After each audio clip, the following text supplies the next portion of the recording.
William Campbell to play in the semifinal game against the William Campbell Generals.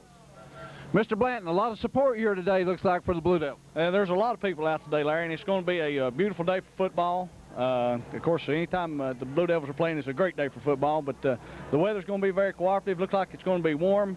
Doesn't look like it'll be much better. I tell you, Mark, the fan support. The fan support is something Gate City's always had, and we've got a great following here just in this motel, and there may be people in other motels. But in this motel here, we have a considerable amount of people. I'd say the biggest part of this motel is Gate City today, wouldn't you? Yeah, it is, and this is a big Holiday Inn, too. This is a very small portion of it, and I understand there's some people staying across the road at the Comfort Inn, and I don't think it was planned that way. I understand there may even be a celebrity staying in a motel. Well, I figured George Jones never figured he'd have to share a motel with Gate City people, did you? I guess he never figured he'd have to share a second building to us. Well, we've got the players loading up, preparing to go to the football game, and they'll leave approximately at 10 o'clock, I believe, is what we've been told. The football game for you people, as you know, will start at 1:30. We'll be on the air live at 1:15 with live audio, and have the replay at 1:30. And the replay will be probably Sunday afternoon. We'll clear that up tonight. Sunday afternoon at 3, I believe. So we're going to shut it down right here now, and let Daniel pan around and get some of the people that are at the motel and some of the signs, and we'll see you at 1:15. And go Big Blue.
Again, we've got a very familiar face that I don't believe very many people in Southwest Virginia would fail to recognize. My guest right now is the former coach of the Blue Devils, Harry Fry. How you doing, Coach? I'm doing great. This is a super atmosphere, and I'm enjoying every second of it. Well, you had an opportunity to go on to the state finals, what, 3 different times when you were the head coach at the Blue Devils? That's right. And you came out on the positive side of that as a 2-1 record. Is that right? Right. The other time we shouldn't have been. We should have been in Gate City. We had just a bunch of kids that really hustled, tried hard, but we were just a little bit outmanned. Yeah, faced a great Southampton team and Cyrus Lawrence in that group, right? Yes, sir, we did. They were a great football team, but I still enjoyed being there with our kids. They gave it all they had, and this bunch and all the bunches we've had in the past do the same thing. It's a great bunch to be around. It sure is, Coach. And one of the questions I'd like to ask you, can you tell any difference in the way the kids are now versus, I'm talking about the morale, not the morale, but the spirit versus the way they were when you come? No, I think it's carried over. They remind me every year of the team before. They've done that for 40 years, and it's just a tradition we have at Gate City. These kids, uncles won, their daddies won, their brothers, their cousins, their friends. They think they're supposed to win, and it's the same now as it was then, and they're a great bunch of kids we have now. Well, I wholly agree with you, Coach. It is a great bunch of kids. I love each and every one of them. It's been a fun year for us. This is a bunch of kids that might not have all the not the experience maybe, but the athletic ability that some of our other teams have had. But this team's got a great amount of heart, I believe. They win a lot on heart and pride. They really do, and they've got the talent there. We've got a super chance, I think, to win the whole shooting scaboodle if they'll just get after it, and they will. There's not a doubt in my mind, but what they won't play their hearts out. They better have a lot better football team than we have if they're going to beat us, because our kids get after it. I agree with you, Coach. It'd be nice to play that state championship game in Gate City for the first time ever next week. Wouldn't that be great? I'll tell you what, our town would go crazy. I'm about crazy now just thinking about it. Well, Coach, we appreciate your time for the interview. We're going to run a little short of tape here, and it's always a pleasure for me to talk to you, and I'm sure it's going to be a pleasure for the Channel 30 audience to see this interview. Well, Larry, it's always a pleasure to talk to you, an old Blue Devil. I think I can spot them.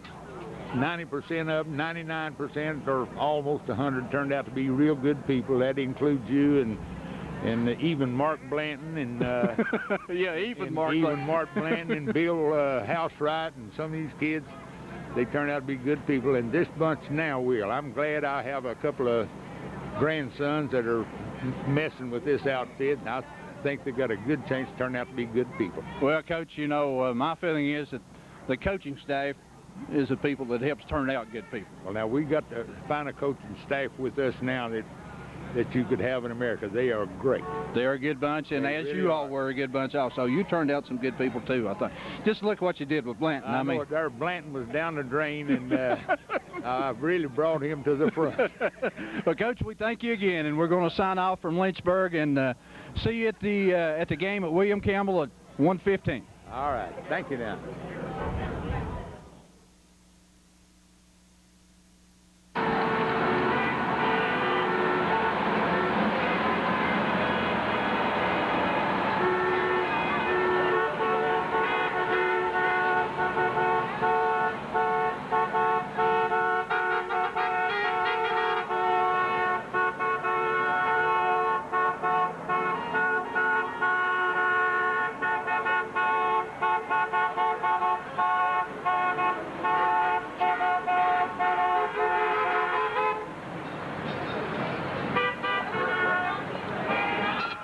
At William Campbell High School in Norona, Virginia, we welcome all of you that will be joining us on our tape-delayed broadcast. The broadcast of this game will be Sunday afternoon at 3 p.m. and again Tuesday at 6 p.m. Mark, before the national anthem, we were starting to talk a little bit about the difference in regular season play versus playoff play. Well, Larry, the intensity level at the playoffs is so much more, and especially for the upperclassmen, the seniors. The thing that makes it so intense, of course, is you know, every game now becomes a factor in maybe being the last game that you put on the blue and white, and that within itself will turn the intensity level up. Plus, it's a fact. You don't win today, there is no tomorrow. So that coupled with the fact that you know, during the regular season you've got a 10-game schedule, and you know, after the next week, you know you're coming back out on the next Friday night. You're going to play again. There's just no tomorrow after this. So the intensity level's turned up. The players are in good spirits. As a matter of fact, as the Blue Devils race onto the field, they look like they're more than ready to go right now. Well, I believe after talking to the coaching staff all week and visiting practice Thursday afternoon when Chuck Newton did his coach's corner with Coach Colabro, I believe the coaching staff and the kids are ready to play. You know, the team that you have to face on the field makes a difference. This area up here, Region 3, is a talent-rich area for football. It is indeed, Dave. We have, you and I were kind of hashing over a little bit this morning. Gate City has advanced through this semifinal game 3 times. We advanced in 70 when we won the state championship. We advanced also again, I think maybe in 73. Is that right? No, we have in 74 when we won the state championship, and then again later on when Southampton beat us. I'm not really sure of the year. That was in 78. That was in 78. So that's 3 times we advanced through this. We've also lost at this level twice to Martinsville, once to Jefferson Forest over the past few years. Well, the Blue Devils, I believe, Mark, as you said, as we were preparing here for the coin toss, the Blue Devils, I think, are ready to play. And if you want to, Mark, before we get into anything else, let's go over the starting lineups, if you will. Give me the William Campbell offensive starting line. All right, starting at split end. 6'2", 165-pound junior is Sharon Braxton. At left tackle, 6'2", 210-pound senior James Younger. At left guard, 5'9", 160-pound senior Randall Monroe. At center, number 50 will be 6'2", 205-pound junior J.P. Perea. At right guard, and Larry, I believe this is a change for us on the schedule, or on our lineup. At right guard, number 77 will be 6'3", 200-pound sophomore Dwayne Hamlet. At right tackle, number 56, 5'10", 175-pound senior David Patrick.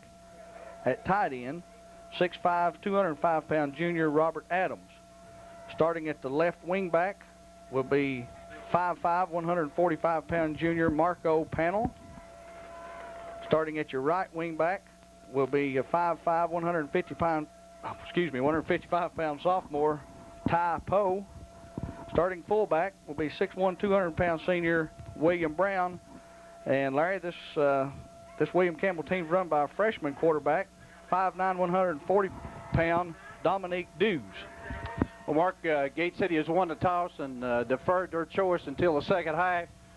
So I'm still going to go with the offensive lineup for the Blue Devils. At split end, Matt McClellan, 6'1", 170-pound senior.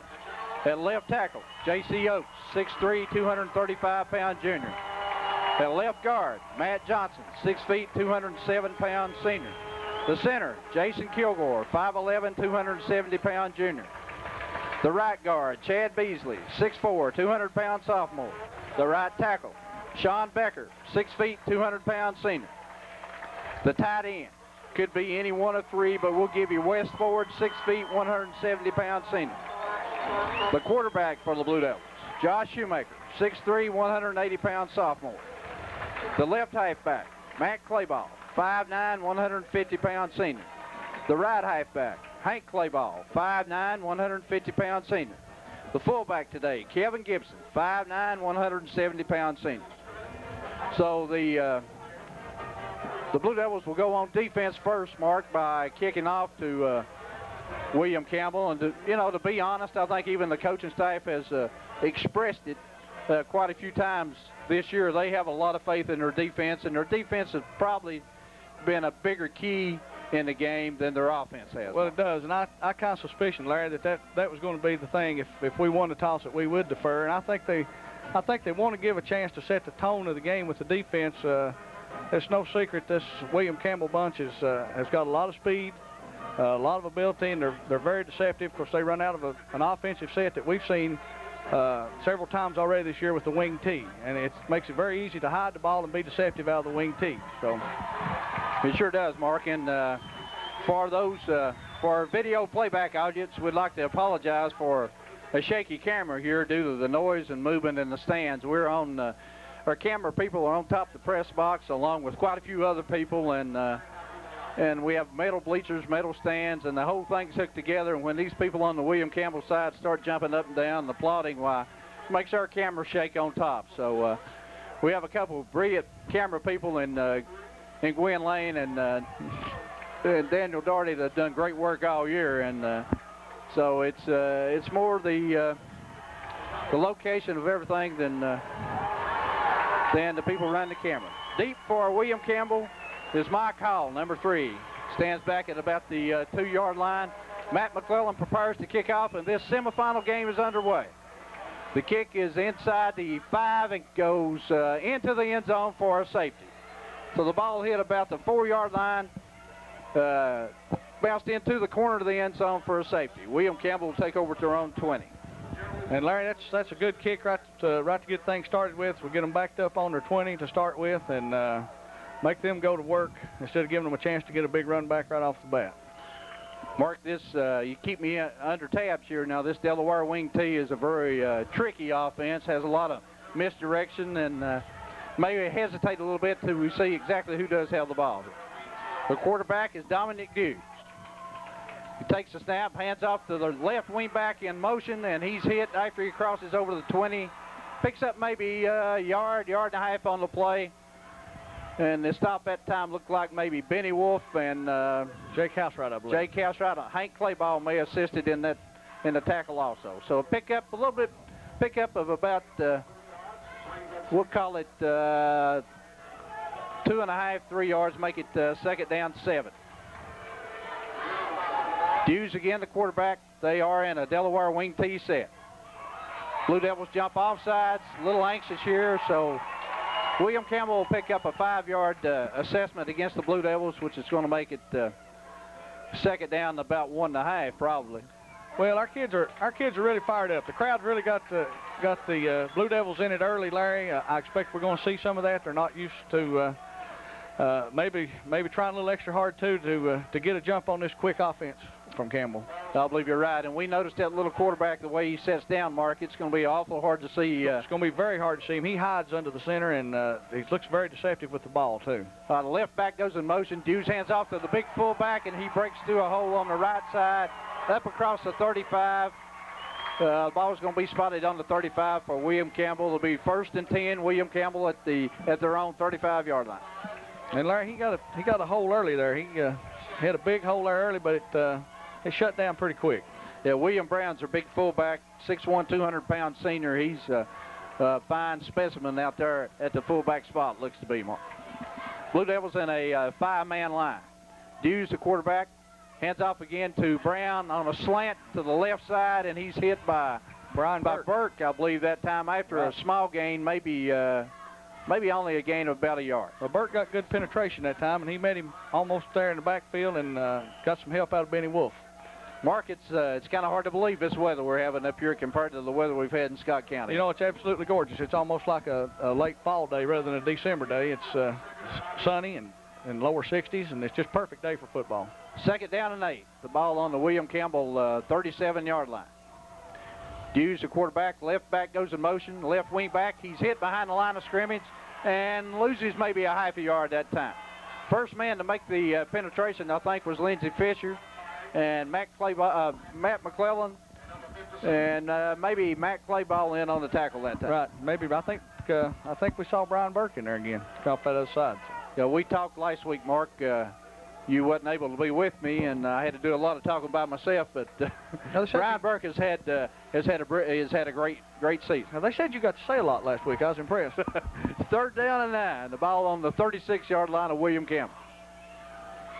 The Devils stuck their lineman Hughes on a fake with Fisher after him, and the Blue Devils hit him with Joel Stacy and throwing for a loss of about 2 yards on the play. Yeah, and again, Larry, Lindsey Fisher got through there real quick that time and got some good pursuit on him and forced him out of the pocket and forced him to roll out to his left. And the Blue Devils defensive backs that time did a real good job on coverage downfield. Mark, he was looking for a receiver and never found anybody open.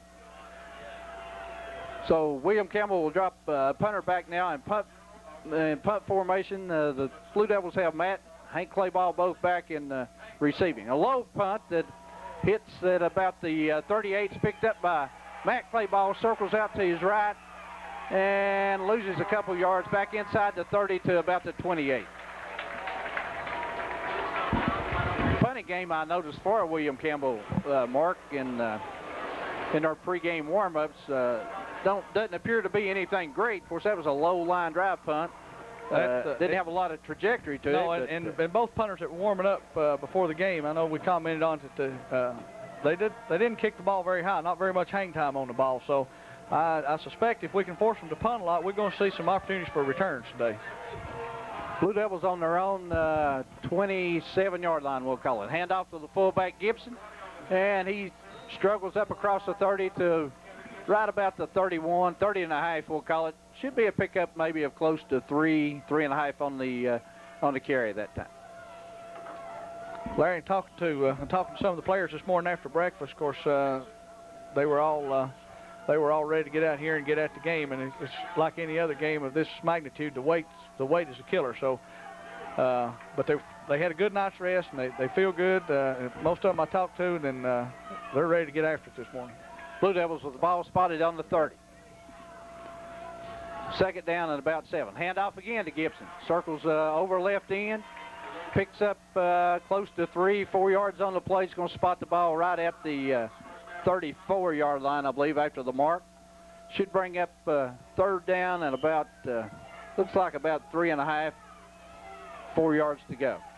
The scoreboard's a little slow to keep up with here on downs. They have it 3rd and 7, but it's a whole lot closer than that. It's about 3rd and 4, we'll call it. Shoemaker, Blue Devils in a full house backfield. Long count by Shoemaker. Handoff this time to I believe Gibson's got the ball. To Gibson on a slant over right guard, and he only picks up maybe 2 yards on the play. Going to be about 2 yards short of the first down. So the Blue Devils run 3 plays and punt. William Campbell did pick up 1 first down the first time they had the football. Ball possession in this game could be very important, Mark. The Blue Devils need to control the clock and be able to put some points on the scoreboard. High snap to our punter, but he gets off a good high punt that's going to be fielded on the 27, breaks to a line, and has a tackle by Brian Burke, but we also have a flag back at the, looks like about the 32. Now, I believe we're going to get maybe an illegal use of the hands there, Larry. Either that or a clip. I believe it's an illegal use of the hands from what I can see. You know, no, it's a clip. It is a clip. Looked like that time if he had broken through Burke's tackle, he had a lot of running room. He had a lot of running room. We had 3 boys down there covered it real well. They were all around him, and he just kind of took one step and broke right through. We were not able to get the officials' names for this game, but when you get this far into play, these officials are assigned by the Virginia High School League and not by an area commissioner. Right. So I'm sure these, as we have 2 of the better football teams that are left in the state, we also have one of the better officiating crews that's left in the state tournament play. This also. officiating crew's probably been set for some time too, Larry. It's probably not. They've probably set this crew a couple of weeks ago. I'd say so. Looks like after the penalty, the ball is going to be spotted on William Campbell's 16-yard line. Blue Devils still in a 5-man line. Hughes, the quarterback, right wing back goes in motion. They hand off to the big fullback, and he's hit about the line of scrimmage. Yes. Matt Johnson, I believe, one of the first men in on the tackle, along with. I see Chad Beasley in there. I see Brian Burke again. Yeah, I believe Joel Stacy also. Joel Stacy, yes. So the Blue Devils so far have done a pretty decent job of shutting the big fullback down. He had one big long run on a 2nd and 2 where he picked up about 5 or 6 yards, and they feature mainly the fullback out of this offense, Mark, I believe. 2nd down and 7. Looks like they gave him a pretty good spot on that thing. Spot. Handoff this time is to the left wing back, and he struggles across the 20 up to about the 23. And he's going to be a couple yards short of a first down. Looks like it's going to be 3rd down and about 3 yards to go. Looks like Matt Clayball got a hand on him early, but I tell you, Larry, these running backs are not going to go down by getting a hand on them, and they're twisting and turning and churning, and then you're going to have to get a good hard lick on to pull them down. They're going to break some arm tackles. And they're also small in height. They are, Mark, which makes them a little harder to bring down, I would think. Not a very big target to hit at. Hand off to the left wing back. They run a reverse back right this time, up across the 35, up across the 30 to about the 33. So pick up a first down here. And Larry, I believe that's a play we saw them working on before the game out here in their warm-ups, and it's very deceptive with the way Dew sets under the center and the small backs, and they're quick with the ball. Very deceptive to hand the ball off. Yeah, they start that one wing back in motion, hand off to him, and he hands off to the other wing back in a kind of a crisscross. Kind of a counter. Yeah. Counter play. Got first and 10. The ball spotted on the William Campbell. Looks like maybe 33-yard line. That's what the scoreboard says, 33. First and 10. This Delaware wing tee, this William Campbell team may run it a little better than any team we've seen so far. Hand off to the fullback, and he's hitting the backfield and throwing for a loss that time. Lindsey Fisher, I believe, is the first man to get to him. Larry Jackson for a loss, along with Larry Jackson assisted on the tackle. That's easy for you to say. Well, I didn't say it. Blue Devils defense has really kept the gains from William Campbell to minimal gains, but well, Larry, they show the possibility of breaking something wide open at any time with their speed. And they got their first down in the first series right after a penalty, a 5-yard penalty. Hand off to the wing back. He's hit behind the line of scrimmage, breaks outside into the open across the 40, and struggles up close to the 41-yard line. Is going to be short of a first down by about 3 yards, looks like. Blue Devils had him hemmed in, and he was kind of hid in behind that big offensive line of his. Well, I think that's one of the cases where these small backs, he just got lost in the crowd. Right. We had him back in there, and some of his people were in there, and I think they just lost him behind his blocker. Yeah, couldn't find him for his offensive line. Blue Devils have done a good job by stalemating that offensive line at the line of scrimmage. Well, any good running back is going to try to bounce it outside after that situation, and he did. Hughes, the quarterback, the Blue Devils show blitz. Hand off inside, and he stretches out. It's going to be close to a first down, but I believe he's going to be short. Depends on the spot here.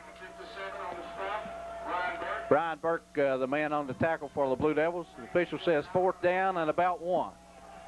So William Campbell will send their punter in here, and the Blue Devils should drop Matt and Hank Clayball back in the punt formation. I believe the punter, Mark, can you pick up the number? It's 50. I believe it is number 50. Which would be... which is normally the center. Yeah, it is normally the center. That's Perea. Here's a snap.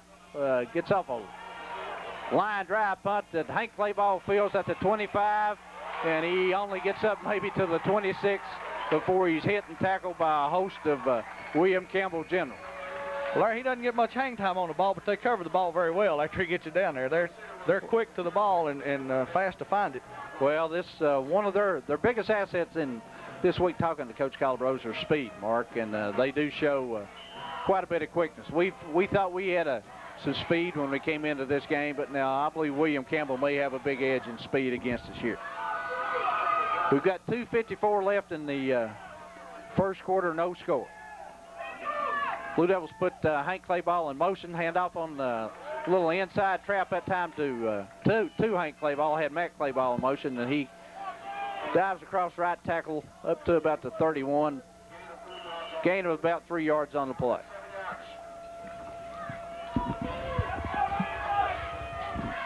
They also, Mark, the Generals seem to be quick off the football defensively. We have we figured it up, about a 25-man advantage, our offensive line, against their top 8 people. But now they've got a safety up, both their cornerbacks up tight. They're almost in a 10-man line. Hand off to the fullback Gibson. He breaks into the clear at about the 34 and picks up maybe 2.5 yards on the play. Well, Larry, a key is going to be a key to this game is, of course, shutting them down offensively. But we've got to keep them shut down, keep the ball on the ground here, play a ground control type game, clock control game, keep our defense rested up. We can't play 4 quarters defensively with this bunch, I don't believe. I don't believe it. Ball spotted on the 34. It's third down, and scoreboard says 5 yards. Blue Devils in a run and shoot formation with Gibson the only back in the backfield. Handoff this time to Gibson, and he breaks the tackle at the line of scrimmage, struggles outside, and gets back, loses yardage after he broke the tackle at the line of scrimmage. He had gained about 2 yards, but then the tackle drove him back inside the 35 to about the 33, and he ended up right at the original line of scrimmage. It looks like maybe, Mark, the Blue Devils may have to, if they can get decent field position, put the ball in the air a time or two to loosen up this defense of the General. Yeah, and I think we're going to see that. I think they come in wanting to kind of run the same type of game plan we ran at Graham last week. Ball control type offense, which takes a lot of time off the clock, and give your defense a good time to rest. We had an official's timeout here where William Campbell had a player that was injured. I would say he had blood on him, Mark, and had to report out of the lineup. I believe I see him wiping blood off his arm. Joey McBride will be the punter for the Blue Devils. The Generals have 2 deep people. McBride gets a good snap, gets off a low line drive punt that's fielded at the 30, up to the 35, breaks it outside almost, but good tackle that time by Wes Ford. Wes Ford downfield to make the tackle at about the 35-yard line, 37-yard line. That's a big open field tackle there for Wes. If he turns the corner right there, he's got a lot of running room up the left side. Yeah, it looked like, I believe, maybe in Brown that time on the, was that 32 that received a punt? Yes, I believe it was. So the Generals will take over on their own 37. Their field position from each snap has improved a little bit each time, other than the time they got the penalty. We've got 26 seconds left in the first quarter, no score. Handoff to the fullback, and he's hit after he struggles maybe for a yard gain. Brian Burke almost got there by the time the handoff did that time. The Blue Devils seem to be keying on this fullback pretty good, Mark. Well, he's their big man in the backfield. Their 2 wing backs are small and quick, and he would definitely have to be their power back there, as most fullbacks are. But he's by far the biggest man in the offense that I can see, other than number 89, Adams. That's the end of the first quarter with no score. Gate City Blue Devil football on STE Cablevision Channel 30 is brought to you by King Ford in Gate City, where you'll find the best prices on quality Ford cars and trucks. By Roberts Tire and Recapping. Fall is a great time for new tires from Roberts, like Firestone and Michelin. By Magnolia Place, the place where you'll find the perfect Christmas gift on East Jackson Street in Gate City. By Weber City Drug Center, great prescription service, also featuring UPS and fax for your convenience. By Nations Bank, with a new ATM at the Weber City office, and great deals on private lines of credit throughout Scott County. And by State Line Graphics, offering the best service for your printing needs, located in Weber City. Blue Devil football is also brought to you by Willis Pharmacy, by Doc Whitley Nationwide Insurance, and by the Campus Driving. Thanks to you all, the sponsors who help bring Blue Devil football to us each week on Channel 30.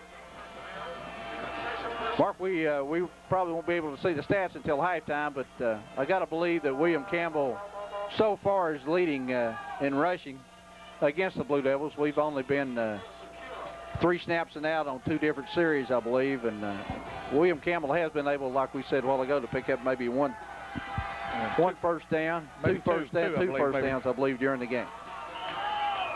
Ball spotted on the William Campbell 38-yard line. 2nd down and 9. Wing T formation. Blue Devils show stunt from a linebacker. They hand off and a fumble. And the Blue Devils, I believe, may have recovered the football. Yes, they have. See who comes out of the pile with the football. Joel Stacy, number 73, from his right defensive end position, recovers the football.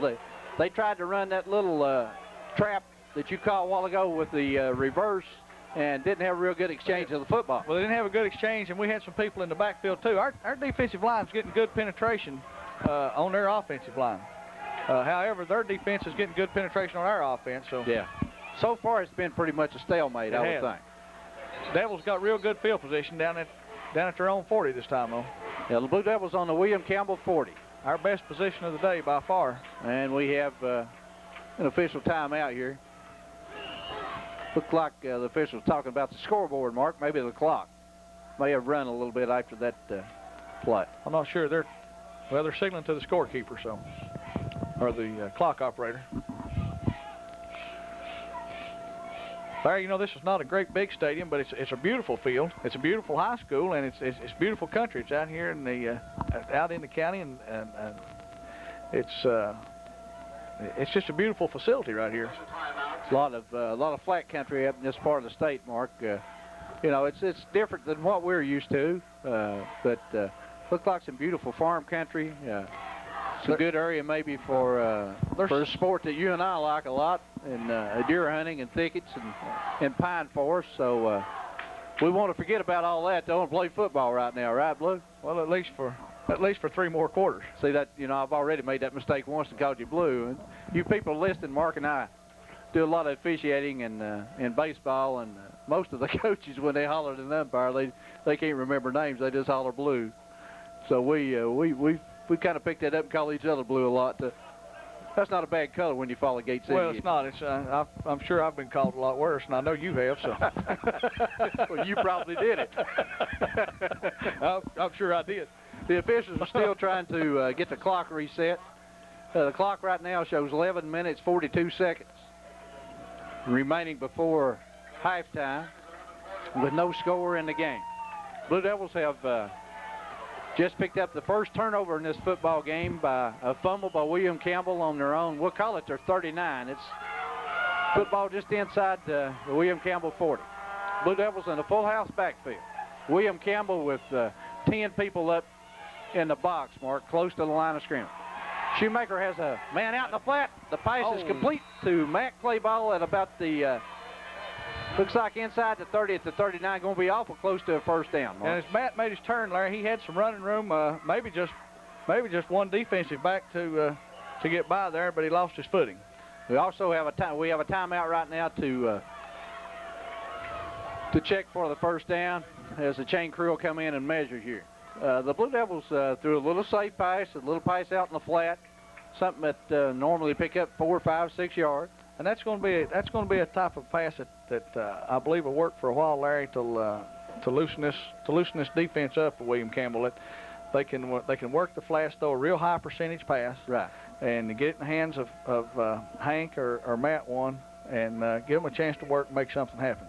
Looks like a change has been stretched, and the Blue Devils are just short of the first down. It's going to be second down and 1. And after they spot the ball at the hash mark, we'll be able to tell you about how much they like. Looks like maybe half the length of the football, Mark. Very close. So if we get a first down here, Larry, we need to come out of this with some sort of points. I agree. The Blue Devils, I think, need to get on the scoreboard early too. Be the first team on. Full house backfield again.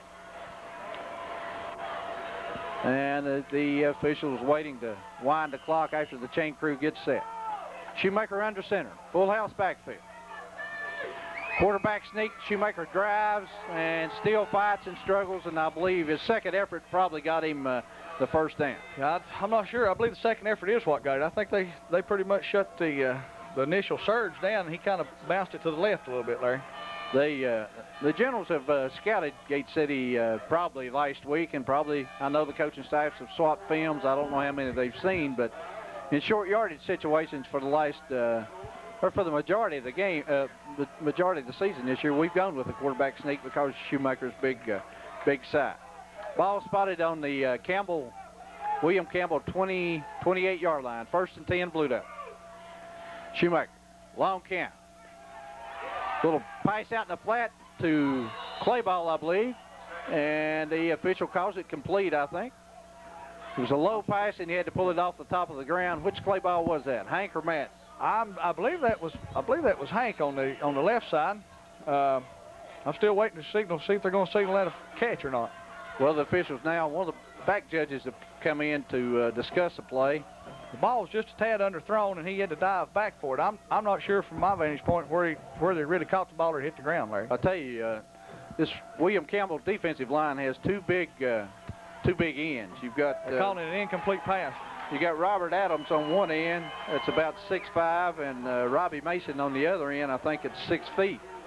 And Shoemaker at that time looked like he just tried to lob it over that big right defensive end, which is Mason. Just a little underthrown. He had him open. He just underthrew him a little bit. Just underthrew him. So that's going to bring up 2nd down and 10. The ball will be spotted back at the 28-yard line. 10:36 to go before halftime and no score. Full house backfield again. Handoff this time to Gibson, and he struggles for only maybe a 2-yard gain on the play. So after a couple of passes, why we tried to hit them in the middle with the fullback, and they still keying on our fullback a little, I believe, Mark. Yeah, he had a seam there for a second, but it shut down real quick. William Campbell, you know, like we've said, and if you have an opportunity to watch this replay, they have only one deep defensive back. The 2 cornerbacks are right up within almost 5 yards of the line of scrimmage. Yeah, or less, and they play basically a 4-4 defense, and but the way it looks like right now, they're playing with 6 men on the line, and sometimes 7 or 8. Their linebackers are cheating up in there to stunt some. The Blue Devils have called timeout here as Coach Calabro comes out to discuss with his offensive team the play that they may want to run on 3rd down and 9 yards to go, with the ball spotted at about the 20, looks like the 27-yard line. 27. I remember 2 guys, and I asked about them while I was here. There were 2 Rogers brothers. They call them Bash. And I don't know where people can hear or not, Larry, but the public address announcer here, I had a chance to talk to him before the game, and he was asking me about some playoff games in 1970. And he played on the 1970 Alta Vista team that came down, and we played on Thanksgiving Day. And he could still remember that Stan and Phil Rogers were the running backs, and he wanted to know where they were at. And he also remembered the score too. He certainly did, and he was very, very impressed. Shoemaker rolls out to his right, has a screen set up. If he can get the ball outside, it's a tight end screen, and the Blue Devils actually lose yardage on that play. Campbell came with a good rush that time. Gate City had. Larry, it looked like it just took a little long to develop a screen over there. It looks like we just didn't get our blockers out there like we should have. Yeah, I think they had that play pretty well defended, Mark. They saw screen, smelled screen early, and kind of drifted out in the left flat where the pass was intended for West Ford on the tight end screen. 4th and 11. We lost about a yard. Well, we actually lost about 2 yards on the exchange. So the Blue Devils on 4th and 11 are going to go for it here. Ball on their own 29-yard line. Shoemaker drops straight back. They come with a lot of pressure. Shoemaker has a man in the open in the end zone. The pass is touchdown. Gate City. And I believe that's Hank Clayball.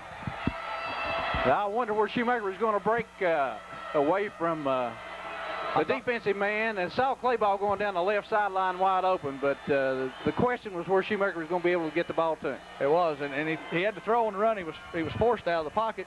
He had the pocket set up. He was forced out, and I think I'm like you. I just didn't know where he was going to see Hank in time or not. Right. So the Blue Devils have got on the scoreboard first with 9 minutes, 50 seconds to go before halftime. They will attempt the extra point. The snap is down, the kick is up, and the kick is good. So with 9:50 to go before halftime, Gate City leads William Campbell 7-0. And Larry, I think Hank just got out. I think that one defensive back got pulled up or sucked up a little bit, as we call it, and Hank got behind him. And there for a minute, I thought that Josh was going to have to pull the ball down and run it. I did too. It looks like William Campbell, you know, they've prided themselves in their defense too. They pride themselves as being a hard-hitting defensive team. Looks like they run out of the basic 40 sets, you know, kind of like we'd read about in the paper, and stunt their linebackers a lot. Yeah. And it looks like they depend on their pass defense to be more of a defense where you put the offensive team under pressure and not give them time to throw, as it does a coverage-type defensive team. Well, I think these few passes we throwed in this series, Larry, made a difference, although we had one incompletion and the screen busted up. But I think it's going to open the middle up. They know we can pass, and I'm going to say that Hank made a good catch off of one knee that time. He was one knee down the end zone. He made an excellent catch. Mike Hall's a deep man for William Campbell on the kickoff. Back, he's flanked up at about the 7-yard line by number 88, number we don't have on the roster. And number 20, that's Ty Poe. It's a high kick this time. It's going to be fielded by number 88, I believe, and he breaks up across the 25 to about the 27-yard line, it looks like. Now, it looks like he stopped in there at time by Clint Weiniger. It's 82, Mark. I thought that's Sharon Braxton. He's their split in on offense. Yeah, their big wide receiver, isn't he? Split in. He is. 6'2", 165. And he is by far and away the tallest man on their squad. Yeah, I believe he is. They may have one 6'4". The tight end, I think, 6'4". Yeah, 6'5" or 6'4", 89. I guess that's who I was looking at, instead of 82. All right, the Generals this time come up in a full house backfield. They've gone away from a Delaware wing tee. Hughes is the quarterback. Hands off to the right halfback, running left this time, and he's hit behind the line of scrimmage, I think, or right at the line of scrimmage by Matt Johnson, Lindsey Fisher, and Beasley, I believe. I see Chad Beasley, and he was hammered pretty good that time. I see Benny Wolf down the bottom of that pile. So we forced him to do something here, Larry, go from a Delaware wing tee to a full house. Well, you know, in baseball, usually the team that forces the other team to make the first move is usually the team that succeeds to make the first change. Now they've gone back to the Delaware wing team. I just wanted to show the Blue Devils a little something different. And we have timeout on the officials here. So I don't really understand what's going on here with... I believe they're wanting the band to quit playing, Larry. They've stopped the band from playing. I've never seen that done. Well, I've never seen it done either, I don't believe. But I've never seen an official stop a game and ask a band to quit playing. Well, I tell you, he just put the crowd in the game. I see Coach Housewright. Well, I'd say it's a possibility that at the time of the snap, maybe the band should have already stopped playing. But any time between, the time you run the play and the time you get back ready for the snap, I don't see that it makes any difference. However, we're getting back to football now. We're back to the Generals are in the wing tee again. Hughes is the quarterback. Left wing back goes in motion. They hand off to the big fullback, and he breaks outside, up across the 40, down close to the 45-yard line. Well, that time, Larry, he just broke free, and nobody got a real good hit on him. And a lot of arm tackling right there, and he just broke, made a good run. He doesn't, doesn't show a whole lot of speed. Shows to be a big, strong fullback. Has pretty good size, and he, like you said, he broke 2 or 3 arm tackles and got picked up good yardage. The longest running play that they've had so far. 1st and 10 for the Generals on their own 44-yard line. Back to the wing back set again. Right wing back goes in motion. They hand off to the fullback. It's a fumble, and I believe it came right back into the quarterback's hand. Big hit that time on the fullback, I think, by Beasley and Joel Stacy. Yes, and the ball just, if you look at this on the replay, you're going to see the ball come right back into the quarterback's hand, back into Dew's hands. He was sort of trailing. He was trailing Brown on that, and the ball popped right back into his arm. So that's a lucky bounce of that oblong football for the team wearing dark blue. 2nd down and 12. The ball on the 41-yard line of the General. Hughes. Hand off to the fullback on a trap. Beasley hangs on for dear life, and he struggles up close to midfield. Pick up of that time on the play of about 8 yards, I'd say, about 7 yards on that play. Yeah, that was a good hold that time, and Chad did a good job just to hang on and bring him down right there, Larry. That trap play, Mark, you want to explain a little bit to those? Well, we don't really have time here, but the first time we get an opportunity, I'd like for you to explain the trap play to some of our audience, and a little bit how that worked. 3rd down and about 4 yards to go. Ball spotted right at midfield. They hand off to the left wing back. He's into Blue Devil territory, down close to the 40-yard line. He's hit and stopped at about the 43-yard line of the Blue Devil. So it kind of looks a little bit like after that one long run by Brown, the fullback, that the Generals have picked up a little momentum here. Well, they have, and maybe the official knew what he's doing by stopping the band, because actually the band quit playing. They kind of got hot here lately. They did. It's going to be 1st and 10 from the Blue Devil 43. We have another timeout. Let's see what the timeout's for this time. Looks like one of the Blue Devils has lost a mouthpiece. Looks like Jake Housewright had lost his mouthpiece. Now that it's back in, official winds the clock. We've got 6 minutes, 40 seconds to go before halftime. Hughes, the quarterback. Left wing back goes in motion. They hand off to the big fullback, and he's tripped and leans forward maybe for a gain of about 3 on the play. I'm not sure who tripped him up. I see Matt Johnson and Jake Housewright and Beasley all back in there. I'm not sure which one got a hand on him. You know, that's turned out pretty good yardage, Mark, for the trip was actually made in the backfield. It really was, and he still stumbled for what, a couple of 3 yards. Yeah, the ball is going to be spotted inside the 40. We'll call it the Blue Devil 39. 2nd down and 7 yards to go. Blue Devils with almost a 7-man line here.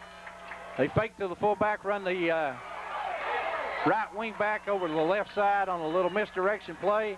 He gets up close to the, spotted right at the 35, gain of about 3 or 4 yards on this play. He's going to make it 3rd down and about 3.5 to go. 4 yards, we'll call it. And Larry, the last thing we need is for them to get a momentum here and score right before halftime. The Devils need to shut them down right here.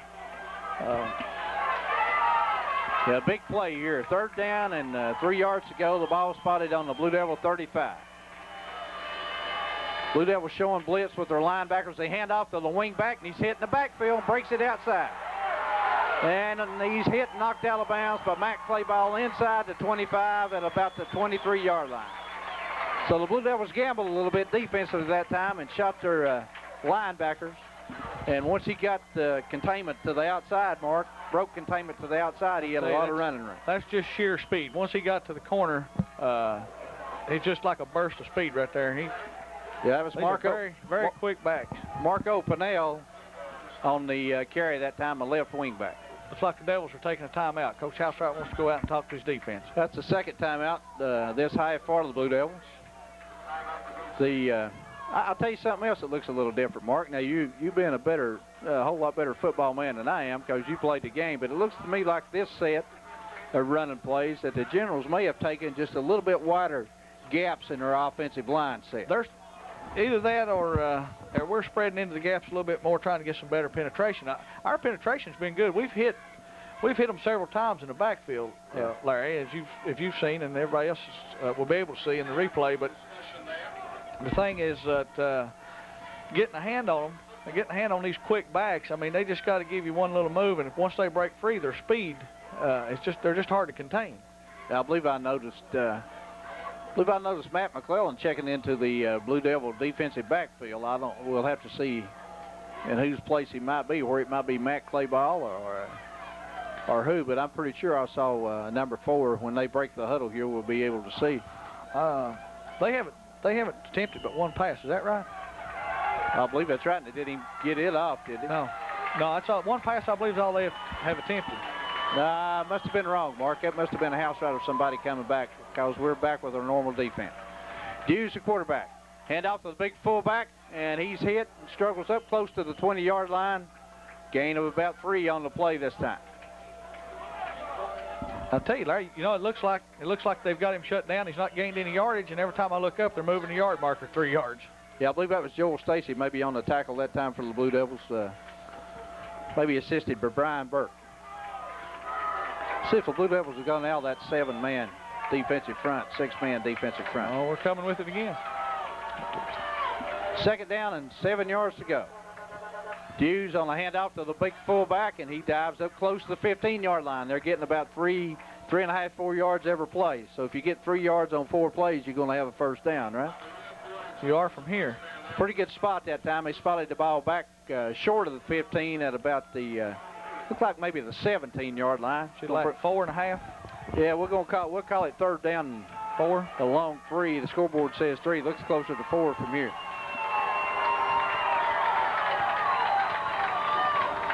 Brown's a big fullback lined up, the only back behind Hughes, the quarterback. The handoff this time to the left wing back, and he breaks it outside for a touchdown into the end zone. That was Marco Pinnell that time on the same play that they ran about 3 plays before. Got good yardage on it then, and evidently they picked up something there in our defensive. Well, they did a good job. They did a good job that time of crashing our end down inside with the block, and that just opened the outside. Once their running backs have got that much room to get that kind of speed, they're just going to be hard to catch. William Campbell will go for 2 here. Hughes, the quarterback. Right wing back comes in motion. They run the reverse, and he dives up close, and one official says, yeah, he did get across barely. Must have got the nose of the ball in there. Well, they must have got it in probably before he hit the ground, but he got through a lot of traffic right in the middle of the line there, Mark. That's well, I thought they had him stopped, and he kind of went up in the air and made a sort of a half-hearted jump right there, and I thought they had him stopped. So William Campbell, with 3 minutes 55 seconds to go before halftime, has taken an 8-7 lead on the Blue Devils. I tell you, these aluminum bleachers makes it feel like thunder when they go stomping these feet. Well, they do, don't they? I bet our cameras are really bouncing up and down on top of you. I bet they are too. These bleachers are aluminum, and when the fans start stomping, it's pretty shaky in here. The Blue Devils that time, I don't know whether William Campbell had made some adjustments in their offense, but defensively, after they got to midfield, they seem to there's something they've picked up to control our defensive line mostly. They went to one play out of the full house backfield. Yeah. And then they were back in the wing tee the rest of that series. And they did. I think they just did a better job executing their blocks that time than maybe they have. Looks like Dwayne Hamlet, I believe, will do the kicking chores here for the Generals. The Blue Devils have Matt and Hank play ball back deep.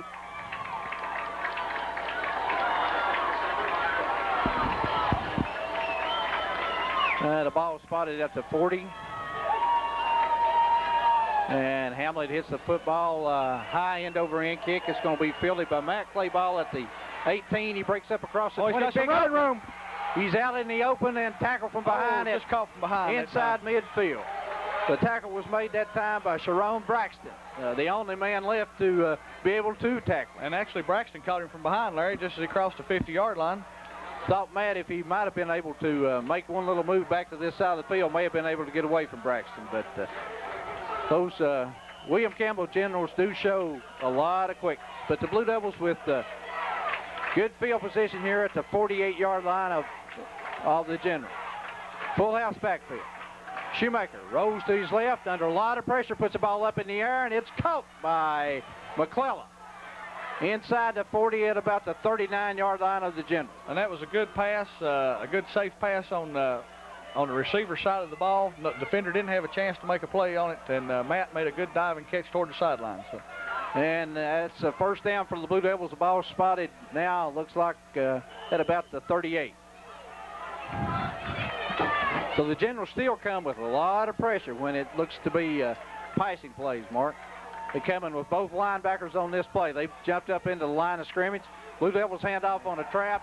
No way. They just had too many people for Gate City to block. I believe they sent everybody but the deep back that time and maybe the water boy. That might have been a good time for Shue to have gone maybe another count or two longer and maybe might have drawn them offside, you suppose? They were jumping up. They were edging up in there. It could be, and I'm not sure how Shue calls our cadence. It could be you get in a habit. I know sometimes a quarterback of going on the same count every time, and they'll anticipate that. So, second down and 10 from the 38. Back center pro set this time. Shue rolls back to his right, has a man in his face, throws the ball out, intended for Mack. Play ball inside at about the 35. It's incomplete.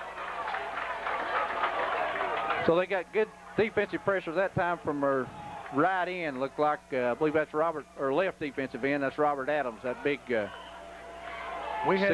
think he's 6'5", isn't he? 6'5", I believe. 6'5", 205.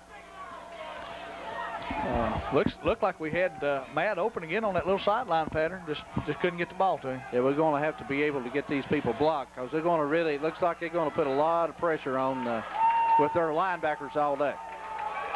Blue Devils this time in a wing-back set. They show blitz with their middle linebacker. Shoemaker with a little bit longer count.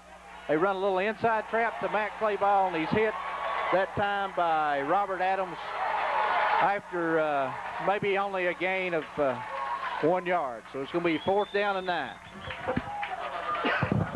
Larry, that's a play that you've got to, your offensive linemen have really got to be able to hold a block for a long time to make that play work, and it's a good play. Oh yeah, there's nothing wrong with the play or the play call, but your offensive lineman has to be able to hold them out for a while to give you that extra second to get that back over there. We got 1:58 to go before halftime. The Generals lead the Blue Devils 8-7. Pro set, and we have a timeout call here. No, we got delay a game on Gate City.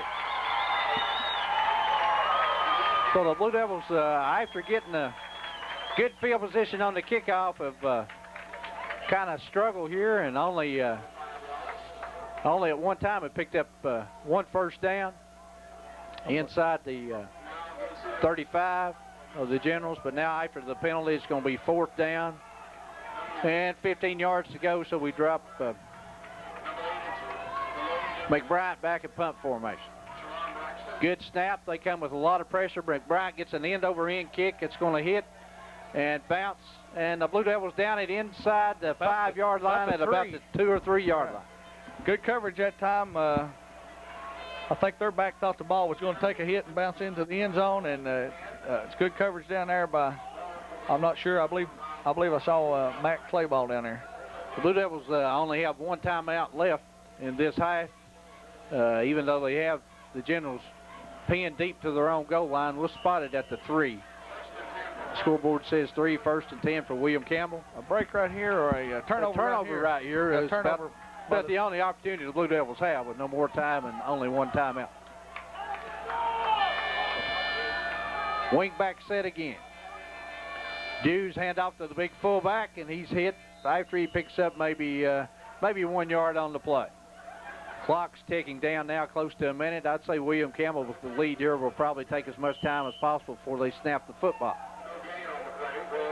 No gain on the play. They give him about a yard loss on the play, really, after the spot. So it makes it 2nd down and 11. We only have 56 seconds to go. Blue Devils, if they're able to stop this play, would be able to use that last timeout maybe and at least force them to do something on 4th down. Left wing back goes in motion. They hand off to the fullback, and he's hit just as he gets the handoff that time. Matt Johnson had blitzed from his inside linebacker spot. He very nearly gave up 2 points right there. He very nearly did. You're right. Now the Blue Devils are going to use their last timeout, I believe. Matt got a hand on him, and he was actually in his own end zone when he got a hand on him and tripped him up. His forward momentum just caused him to fall across the end line there. Yeah, and a split second quicker, you know, he'd only had the football for a split second. If you're able to hit him a split second quicker, it might be a bad exchange there, and the Blue Devils come up with something. Of course, we're trying to help them out up here from the booth, and that's hard for us to do it. It sure is, but we're giving them a lot of good scenarios, aren't we? Blue Devils, I believe, have used their last timeout. We have 36 seconds to go before halftime, and the Generals, after converting a 2-point conversion, have gone ahead of Gate City, scores 8-7. The Blue Devils will be able to will receive the second half kickoff, but they have given up the lead that they only held for maybe a total of maybe 5 minutes. Blue Devils showed blitz. The quarterback on a quarterback keeper just dives straight ahead, short of the 5-yard line at about the 3.5, 4-yard line, but Gate City can't kill the clock again, and we're down to 25 seconds. So I'm sure they'll take the Generals should just let the clock. I'd say they'll just let the clock run out here. When the official chopped the clock mark, we were under 20 seconds. They won't even have to snap the football.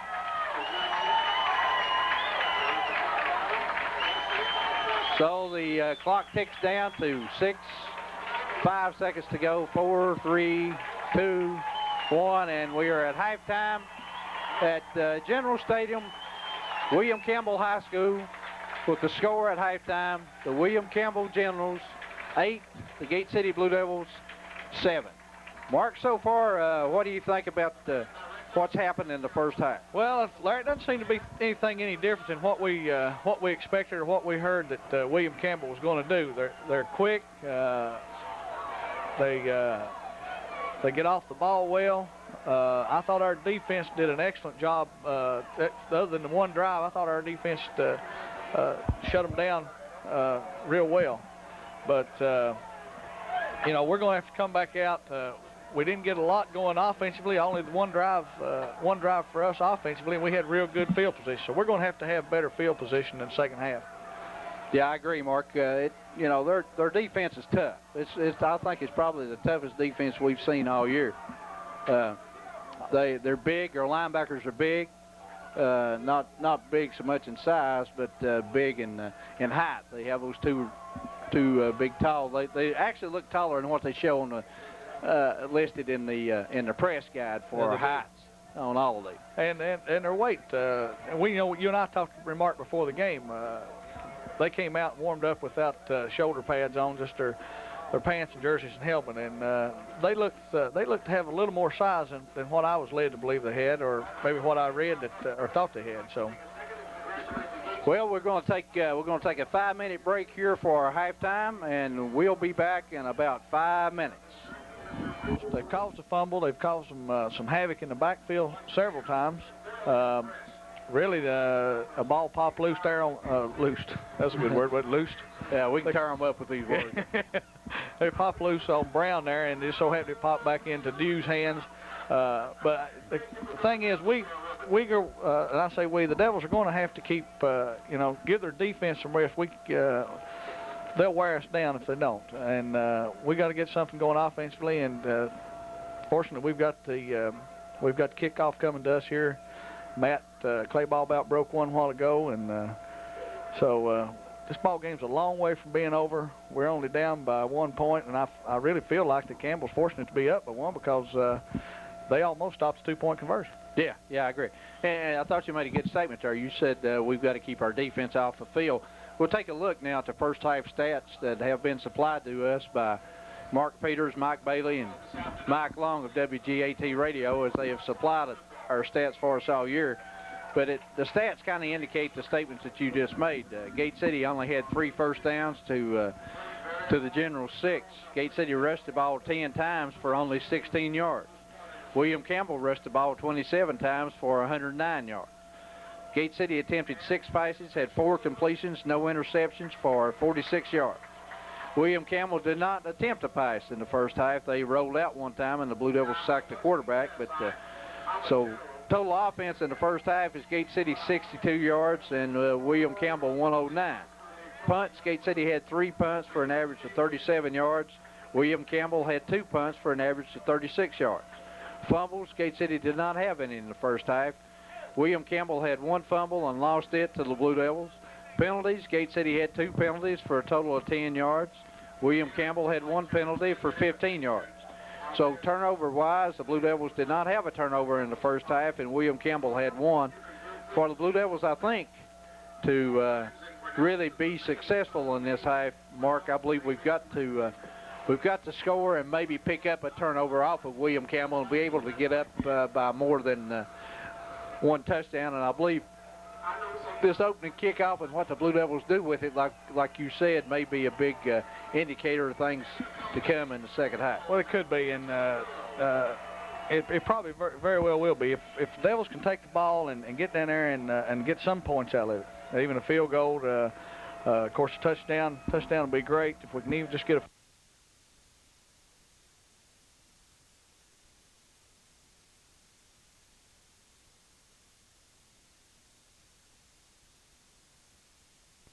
some points out of it, even a field goal. Of course, a touchdown will be great if we can even just get a field goal and get some points out of it. But getting, you know, like I say, keeping the defense. If you keep a defense on the field as much as we're keeping them on the field in the first half, somewhere along the way they're just going to get tired physically. And a lot of our kids are like the Campbell kids. Are going both ways. But it makes a difference. Even going both ways, if you have to play defense for a longer period of time. Yeah, I agree. We'd like to tell you that Gate City Blue Devil football on STE Cablevision Channel 30 is brought to you by Roberts Tire and Recapping. Fall is a great time for new tires from Roberts, like Firestone and Mission. By Magnolia Place, the place where you'll find the perfect Christmas gift on East Jackson Street in Gate City. By Weber City Drug Center, great prescription service. Also featuring UPS and fax for your convenience. By Nations Bank, with a new ATM at the Weber City office and great deals on private lines of credit throughout Scott County. By State Line Graphics, offering the best service for your printing needs, located in Weber City. By King Ford in Gate City, where you'll find the best prices on quality Ford cars and trucks. Blue Devil football is also brought to you by Doc Whitley Nationwide Insurance, by the Campus Drive-In, and by Willis Pharmacy. Thank you to all the sponsors who help us bring you Blue Devil football on Channel 30. As both teams have returned to the football field, we'll have the opening kickoff here in just a minute or two. Mark, again, I'd like to thank you for being here with us today. It's been a pleasure to have worked one game with you this year, and it's always a pleasure for me to do one of these games with you, and you make a lot of fun out of it. Well, that makes it easier for us, and hopefully it makes a good entertainment for our audience at home. And again, we'd like to tell you people that are going to watch the replay, it will be replayed Sunday afternoon at 3 o'clock. And also, again, Tuesday night, I believe Gwen said at either 6 or 6:30. So you'll have an opportunity, hopefully, to watch a victory that these Blue Devils may pull out here in the second half, as they only trail 8-7 at halftime, and we'll receive the opening kickoff. You know, Larry, I believe from what the Devils did in the first half that we may see a little more of a air attack offense coming out the second half. And with the defense they're running, the type of defense they're setting in, they only set one deep back. And if Josh can get some time to throw the ball, we can very possibly get 2 receivers deep or some people deep in the behind the secondary, and they'll have a real good opportunity to maybe get on the board again. But they'll also loosen up those linebackers. The little flat passes that they've been doing, the real high percentage passes, should loosen up the corners and the linebackers on that thing. Well, I believe you're right, but we're gonna. I mean, I know you're right, but we're gonna have to find some way, I believe, to. Well, I hope my wife was listening to that.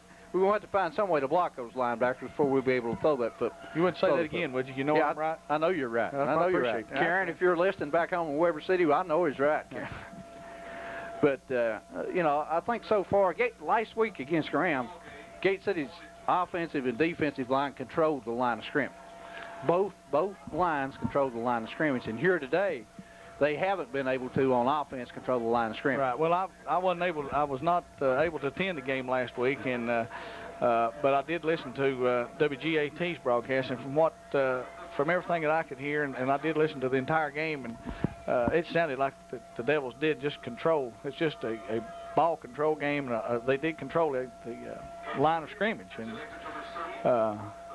well, Mark, like we've talked all throughout the game, you're a lot more knowledgeable about the game of football than I am. But with the number of people, with the defensive set that the Generals are playing, with almost a 10-man line, I mean, with only one deep back, it's hard to block all those people. It's hard to block them, and it looks like when Josh drops back, when Shoemaker drops back, it looks like he's going to have some time, and then it's just hard to block 8 or 9 people, and they get in position after a while to where they'll just lay their ears back, so to speak, and just come with an all-out rush. They're sending linebackers. I think one time I said there they sent everybody but the deep back and the water boy. Yeah. And that's another good reason that the Blue Devils need to be able to get ahead and have the football back. True. Before they can mix up the running, passing plays. If you have to throw the football, they're just going to. If you get behind, you have to throw the football with their size and quickness. They're just going to come back at you with everything you got. Dwayne Hamlet will kick off again for the Generals here as we get ready to start the second half. The Blue Devils have Matt and Hank Clayball standing on their own 10-yard line. Looked like maybe just a little bit of wind might have kicked up out as it blew the ball off the tee. But Hamlet will try again from the 40-yard line, and the Blue Devils will receive with Matt and Hank Clayball. It's a end-over-end kick. It takes a big bounce. It's picked up by Matt Clayball at the 15. Breaks up across the 30 to about the 31-yard line. And so they've gone away from their kickoff in the air to a bounce-type kickoff that will give them a better chance to get downfield for coverage, I believe. I think they probably found out that we had a little bit of speed, too, on that last time they kicked to us. Well, one thing that, you know, the Blue Devils were really working on Thursday night when we were up there watching them walk through the plays was their kickoffs and punts, and also the kickoff and punt coverage. Well, the tone of this game, the way things are going from right here on out, that special teams could be the biggest part of this game from here on out. Blue Devils in a full house backfield. The ball is their own 30-yard line. Unbalanced line right this time. The Blue Devils run the option. Shoemaker keeps, struggles up across the 40, going to be close to a first down. Maybe a yard short on the play. And I believe that's the first time that I've seen the Devils run the option today. It is the first time we've run the option, I believe. And it looked like it opened very well. He looked like he could have pitched too. We got to do a little something to keep that force from those linebackers where they're shooting, blitzing on every play. Got to do something to counter that. Full house backfield again. Second down and 1. Ball on the 40-yard line. Handoff, fake to the fullback, pitch back to Hank Clayball, and he makes a good reception, struggles across midfield into the general territory at the 48. Has a first down with a good catch of the option pitch that time, Mark. It sure was. Hank did a good job of concentrating on catching the ball. Larry, it could be that the Devil coaching staff picked up on something right there, and they're going to try to loosen these corners, defensive ends and corners up. Well, you got to make those linebackers, like we said, respect the outside a little bit instead of the middle. Blue Devils again, full house backfield. Ball spotted at the Generals' 48-yard line, 1st and 10. Handoff this time to the fullback. Big hole outside, and Gibson struggles up close to the 40. Big gain on the play of about 7 yards, looks like. And Larry, there was a big hole that time over our left offensive side, off the tackle, and then Gibson had plenty of room to run that time. Probably good blocks on that side by Oaks and Matt Johnson on the left side, I would say. And maybe I didn't notice that time where we were in a 2 tight end set. I believe we have been all day. Yes, yeah, we were. Looks like maybe Ford set on that at left tight end spot. Right. Got Smith at the right tight end spot. Handoff on a quick opener this time, up the middle. Good gain this time, but Gibson's should be a first down. The officials have called timeout to check. And let's see. We'll see what the signal is. He's going to call timeout and have a measurement. From our standpoint here, Mark, it looks like he has a first down by half a yard. What do you think? It surely does. I meant to make a comment earlier, and I'm sure this officiating crew was set some time ago, and they're doing a good job. But they seem to be taking more than their fair share of time, and being very careful with explaining each and every penalty, and they're measuring on situations where normally in a regular season game you expect an official to give you a first down signal automatically on that without measuring. Right. That measurement there wasn't really even close. No, and it is first down Blue Devils with the ball spotted at the Generals' 37-yard line. 9:55 to go in the third quarter. The Generals lead the Blue Devils 8-7. They show blitz from our cornerback spot. Handoff to Gibson, and he struggles up to the 35. Only picks up maybe 3 yards this time, long 2 on the play, but at least we picked up some yardage, and he's hit and driven back almost to the line of scrimmage. But they're going to give him a gain, it looks like maybe of 2 yards on the play. Call it second down and 8. Well, Larry, they're doing sort of maybe what we expected. The Devils hadn't gone to the air yet, but they're loosening that inside up by hitting the outside on the corners.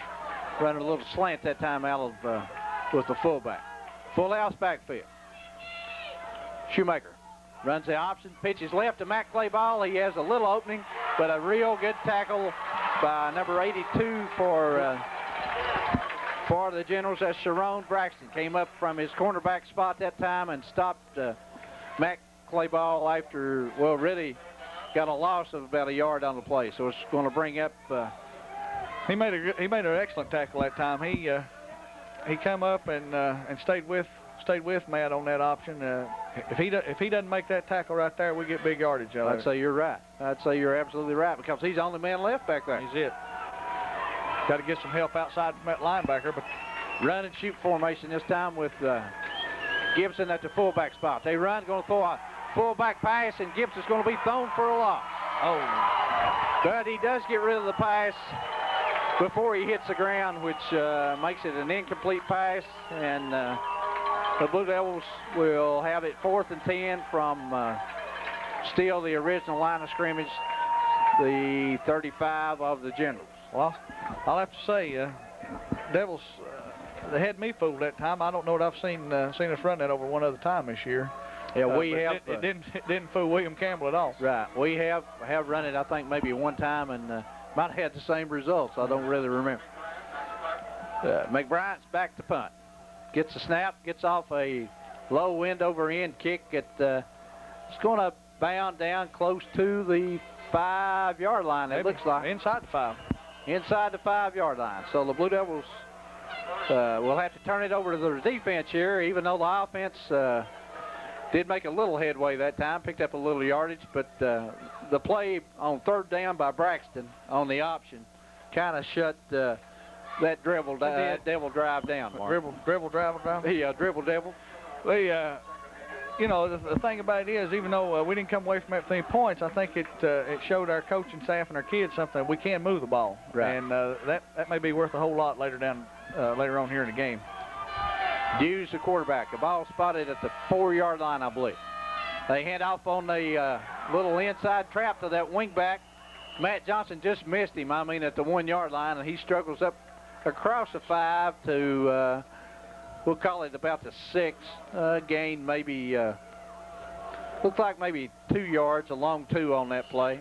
Matt Johnson, again, just about had him right at the goal line. That's right, and Chad Beasley kind of drove him into the ground that time. He made a textbook tackle, I would think. Let him know he was there. He certainly did. Hughes again, quarterback. Wing back set with Brown, the fullback, behind the quarterback. Blue Devils show blitz.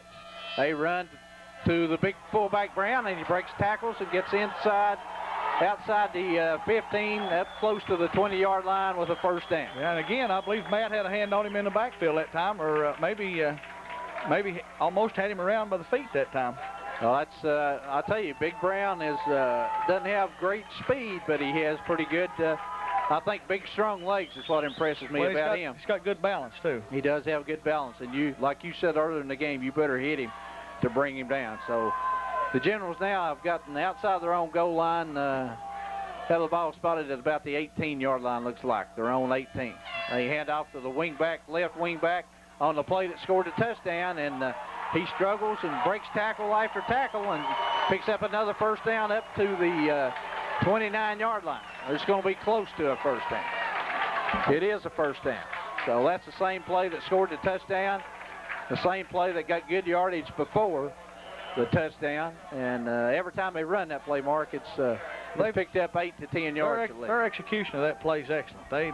They run it, but again, we're getting some hands on him back there. We're just not getting a good, clean shot at him. Right. Blue Devils this time in a 6-man line. They run the fullback this time, and he hits and bounces off the tacklers, and the Blue Devils still are able to hold on and throw him for maybe a yard loss on the play. And that's good gang tackling and good overall team effort right there. Jake Housewright, I think, was the man that finally made the tackle. Blue Devils hit him, I think, with their I'm not sure who hit him first front back that there. Time. Probably Burke and Jackson, the tackles. They hit him about as soon as he got the ball. Right. Blue Devils could stand a turnover here desperately. We're down to 6 minutes to go, 3rd quarter, and they trail in the game 8 to 7. It's going to be 2nd down, and we'll call it 11 yards here. Wing back is Pinnell, left wing back, and the right wing back is Pope. They fake that little play to Pinnell, have a man out open, and the Blue Devils almost intercept. Benny Wolf just almost had 6 points. He did. He had it in his hands and had the goal line in his sight, didn't he? He did. It's just like a big old apple floating out there to him. I believe it's just too big. It's just too big to catch. Wolf, with excellent coverage on that play, they faked the running play to that left wing back. pulled the ball out and threw to the big tight end on a crossing pattern, I believe, from the right end. They did. Well, you know, Larry, I meant to comment on this earlier as well as I comment on about everything else. I try to give you a chance to comment all you want. Right now it's going to be 3rd down and 11. The ball spotted again at the 28-yard line. The Generals hand off to the fullback. He breaks the tackle. The Blue Devils hold on, and he struggles up close to 35. He's going to be short of a first down, but did pick up about 5 yards on that gain. What I was going to say was, I'm a little surprised they haven't attempted to throw the ball, because we knew they were not a pass-oriented offense, according to what media we'd read and what we'd heard. But the fact that Dewes has got 10 touchdown passes on the year, yeah. And that's only the 2nd pass they've attempted right there. And threw for a 65% completion rate during the year. So apparently they don't throw much, but what they throw well. We have a flag at the line of scrimmage. Could be a motion penalty on offsides. Well, offsides, that's unusual for an offensive set, but he says offsides offense, which will give us that 5 yards back that Brown picked up on 3rd down and put the ball back again inside the Generals 29 inside their 30 to 29. Blue Devils could come out of this with pretty good field position. Should come out of real good field position if they punt the ball the way they've been punting it. Yeah, Poirier is the punter. The Blue Devils put the pressure on, and he gets off a pretty good end-over-end punt that Matt Clayball feels and struggles, knocked out of bounds at about the 40-yard line. His own 40-yard line. Picked up maybe 10 yards on that punt return. It was a better punt than they've made too, Larry, but he was kicking with a pretty good windage back. The flag over on behind the Devils fans is standing out pretty good over there right now. So he had a good wind, and the wind gave the ball a little more carry because Matt and Hank just weren't expecting to punt that deep. The Blue Devils take over at their own 39-yard line with 4:57 to go in the 3rd quarter, and they trail in the ball game 8-7. Power I formation this time by the Blue Devils. Fake to the fullback, run the option, and Shoemaker is thrown for a loss by Robbie Mason in the backfield. Larry, our pitch man was open that time. We just didn't have time to get the ball back to him. It looked like he was open. Mason came from his right defensive end position. Well, they got him listed a right defensive end, but he's actually playing the left defensive end position. And the Blue Devils attempted to run the option to the right side, and Mason did a good job. Took Shoemaker down, and he loses the yard. Going to bring up 2nd down and 11. Ball at the 38-yard line of the Blue Devils. Power I formation again. Linebackers stunt, show blitz. They hand off on a trap this time to Matt Clayball. Gets some running room outside. He's up across the 45, up close to 50. Fumble, Larry, and I believe Campbell got the ball. Maybe a fumble on the play, and William Campbell does recover the football. Right at midfield, it looks like. So that's the first turnover the Blue Devils have had. And it comes at a very inopportune time with 4:07 to go in the 3rd quarter. And the Blue Devils already trailing in the game 8-7. I couldn't see what happened. It's across the field from us, and I don't know. Looked like Matt was trying to struggle, get some extra yardage there. He was awful close to a first down. It picked up about 9 yards. So William Campbell takes over right at midfield. Ball spotted right at midfield. Blue Devil defense with their backs to the wall here. They show blitz. They hand off to the big fullback, and he's hit by Fisher maybe right at the line of scrimmage. No, it's no, I believe that's house right that time on the play. But he still stretches out for about a 2-yard gain on the play. Well, you know, you can hit him at the line of scrimmage, and if he gets to stretch, yeah, and when he gets to stretch, he's going to get 2 yards at least. Yeah, he's 6'1", 200 pounds, and he that looks like a pretty good. I'd say that's about right for him. When you looks like maybe a little heavier than 200. I would have thought he'd been a little more than 200. Looks like about 225. 2nd down and 8. They hand off to that left wing back, and Johnson makes a good tackle this time. That's the tackle that Matt Johnson's been itching to make all day right there. He's had that. He's been in that position several times, and he's just not been able to connect on it. Yeah, that was Pennell again. But Marco Pennell from his left wing back spot, and Matt Johnson threw him for about a 2-yard loss on the play. Going to bring up 3rd down, and we'll call it 11. They split a man out for the first time, Mark. 2 wideouts. 2 wideouts. split out one wide out to each side, and still have the fullback and 2 wingback.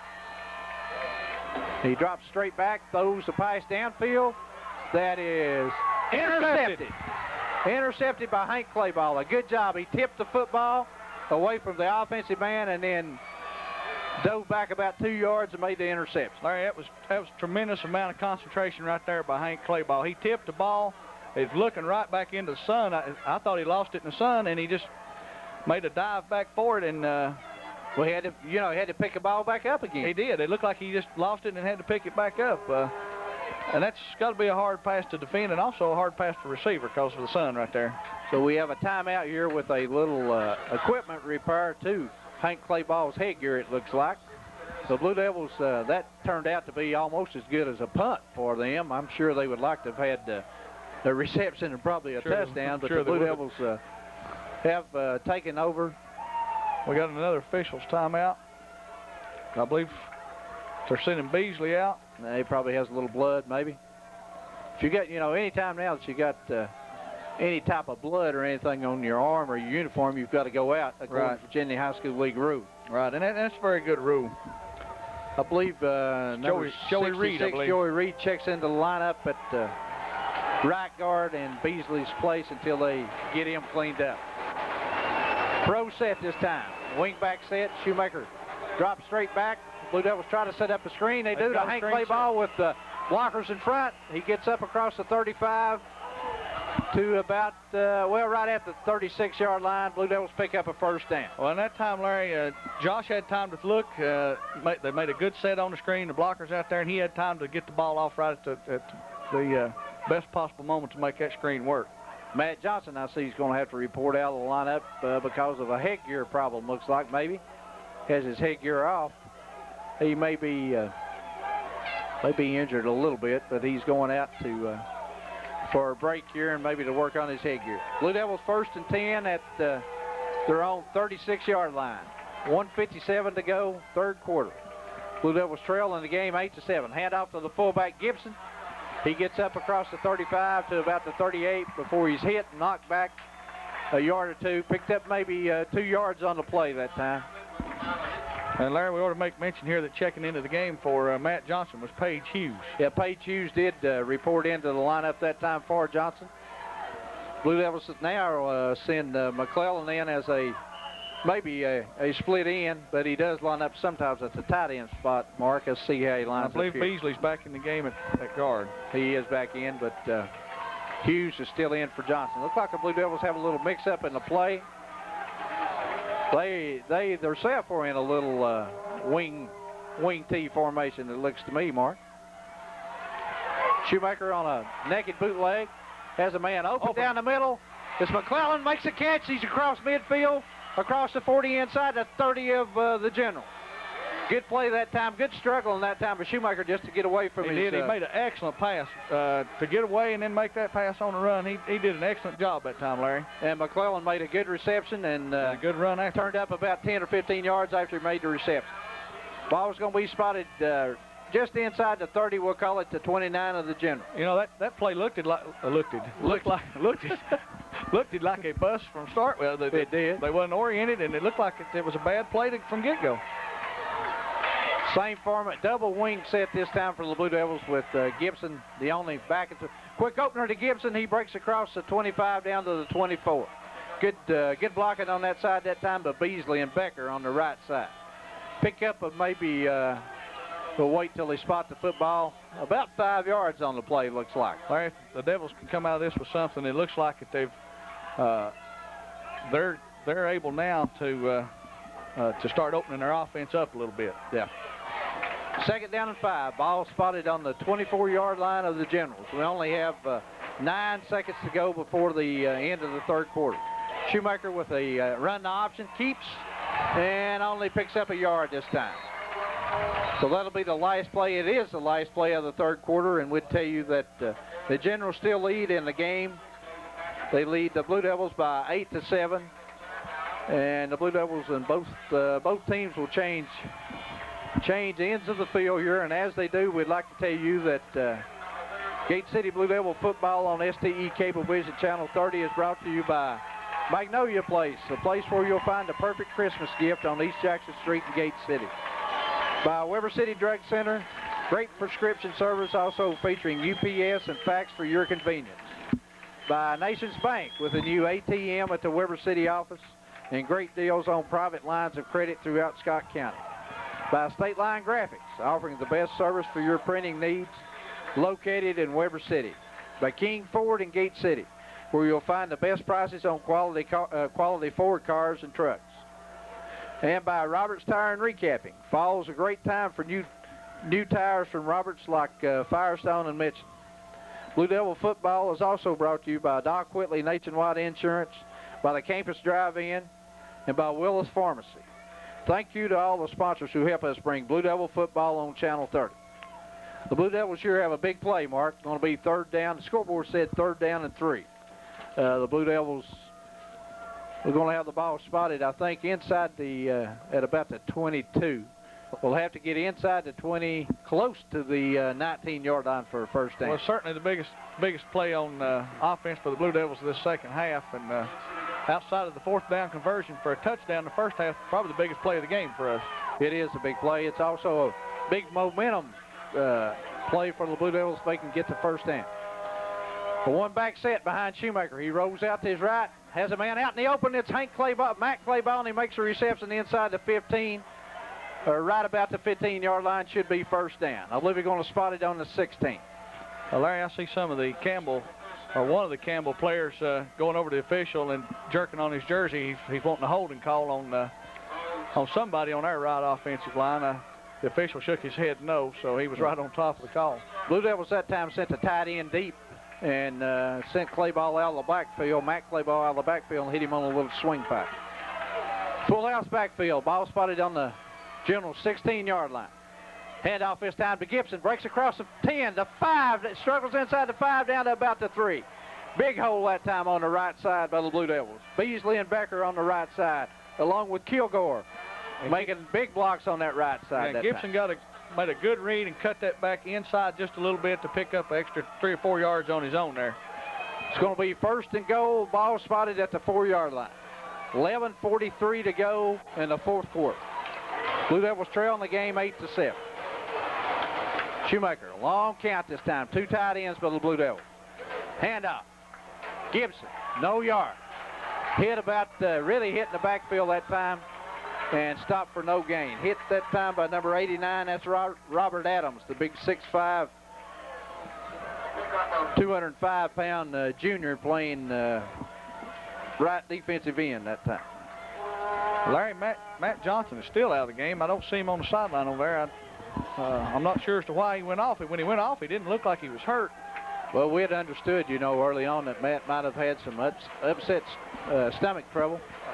The ball is on the 3, 2nd down and goal. Those big Gibson struggles this time and gets down close to 1, but he's still going to be short of the end zone by about 2 yards. However, the ball is spotted directly in between the uprights, and Blue Devils again may try to go straight at them. If they don't make it, it would be almost like an extra point for McClellan. Well, it would, and he'll have the wind with him too, Larry, so he won't be kicking into the wind. There's a little bit of wind kicked up right now.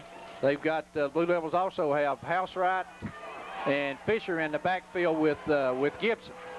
So we've got 2 bigger backs in the backfield. Handoff to Gibson. He runs a slant. Boy, they hit him before he ever gets to the line of scrimmage.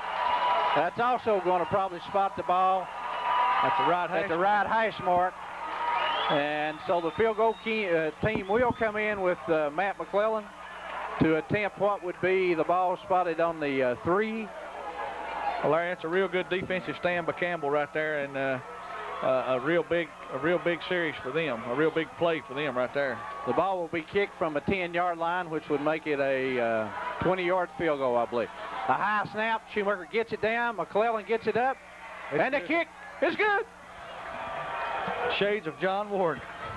Well, I couldn't tell, Blue. I kind of got choked there. I was looking at that official, and he had never raised his hand, but he shook his head. So the Blue Devils take the lead 10-8 with 9:37 to go. Well, the main thing was we come out of this thing with some points right there, Larry. The William Campbell defense done an excellent job shutting it down inside their 3-yard line. Right. And the Devils got some points and was able to move the ball very well on that drive. Well, I thought the Devils kept it pretty conservative once they got to 1st and goal. Thought they'd try to run their, the man that's probably run the most for them all year, and Gibson, the fullback, and kept it pretty conservative.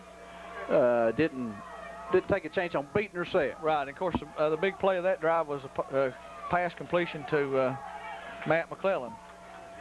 Yeah, it was. Matt McClellan made an excellent catch after Shoemaker did an excellent job just to get loose from the pressure in the backfield, and then McClellan adds to the misery for the Generals by hitting a 20-yard field goal.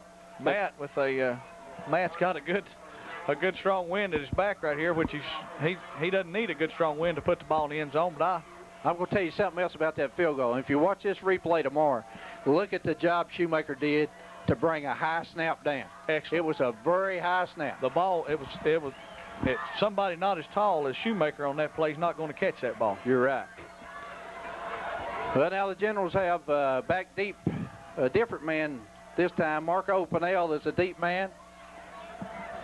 Sharon Braxton's back there again. Yeah, Braxton is back, and McClellan hits the kick. It's a line drive kick. It's going to hit fielded at the 10, the 8, and the Blue Devils. Bubble the football. The Blue Devils got the ball. I think the Blue Devils have recovered.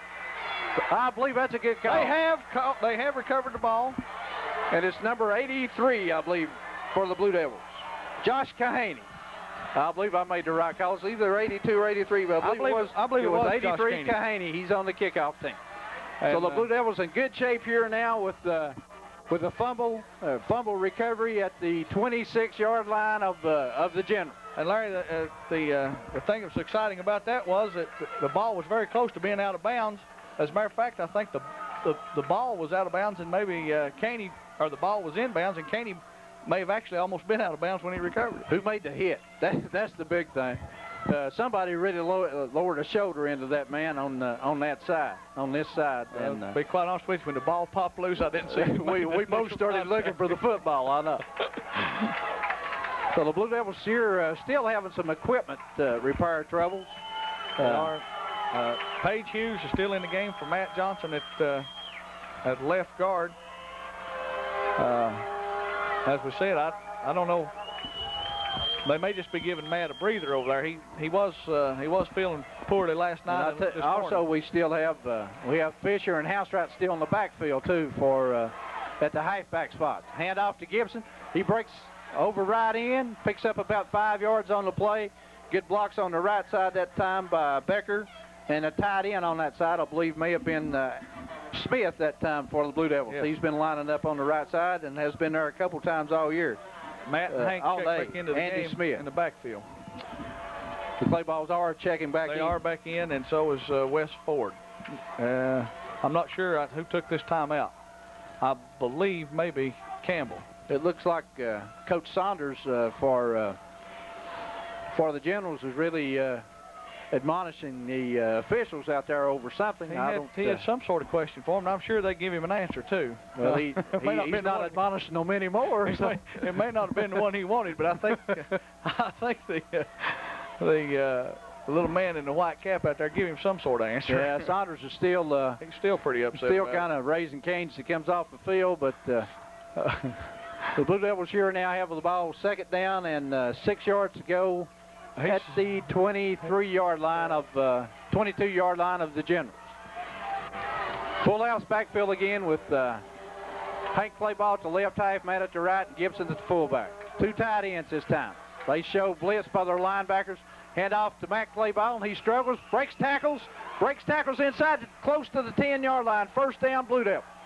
Oh, a real good run that time by Matt.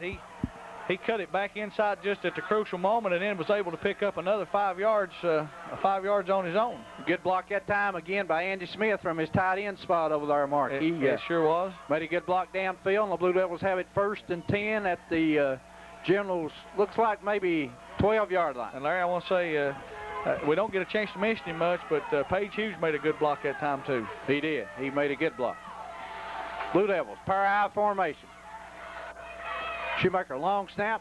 Handoff this time to Gibson, circles right in. He's inside the 10 and struggles up close to about the 8, depending on the spot. Let's see what kind of spot we get. He's going to spot it pretty close to the 8-yard line, looks like. He stretched out as he was tackled and gained about 5 yards on the play. Looked like he had a lot of daylight and running room over there, but what was that? The quickness by Campbell. Yeah, the speed of those linebackers. I tell you, that lateral pursuit was just more than Gibson could handle right there. The clock is running with 7 minutes, 45 seconds to go. Fourth quarter, and the Devils leading the game 10-8. Full house backfield again. Shoemaker, long count, handoff to Gibson, fake handoff to Gibson, and he's hit just as he got to the line of scrimmage. That time by that big defensive end again, Robert Adams. That's 2 times he stopped Gibson down in here tight. So it's going to bring up 3rd down and loss of a yard on that play. Call it 3rd down and 7. Ball spotted at the 9-yard line. Checking into the game is Matt and Hank Clayball again, and Matt McClellan. I wouldn't be surprised, Larry, to see a play-action pass right here. I may be wrong. Well, I think the Blue Devils have found out they can't run the ball down the inside here tough, I don't believe. Handoff. Shoemaker rolls to his left, rolls to his left, rolls to his left, has nobody, and keeps the ball. And a late flag on that, Larry, back in toward the line of scrimmage. Well, we may be caught for holding. Is that right? It's back in there where it's in the area where you get holding. Where you get a holding call. As long as it took, it is a holding call. So it's holding on the Blue Devils, which will either bring up 4th down and looks like about 5 yards, or 3rd down and add 15 to that. So they have a... I'm sure they're going to try to back him up here. I'll tell you, I suspected we may come with a play-action pass on that, and it just... our receivers were just very well covered that time. The Generals are going to take the penalty, which is going to back the Blue Devils up inside their 15-yard line, back to the Generals' 18-yard line. It'll make it 3rd down, and scoreboard said 17 to go. Certainly not out of field goal range for Matt. No, but that's also an opportunity to let the clock run a little bit more. It gives you two more downs to really run the football. Blue Devils check in with look like you have some confusion out of the huddle. Again out of the huddle. They come with an unbalanced line right and a pro set. This time as Shoemaker takes the snap, fakes, rolls out to his right, has a screen pass set up to Hank Clayball, but they defend it well and stop us really with a yard loss on the play, I believe. The tackle that time was made by number 56, I believe. Yes, it's from 56. David Patrick. So the Blue Devils with 6 minutes to go. By the time, under 6 minutes by the time they take a snap, and Gate City has called timeout here with 6:01 to go in the game, and the Blue Devils lead 10-8. So this, I'm Coach Blanton, sir. 4th down and 17. You've got the ball inside the 20-yard line at the other team's 18-yard line.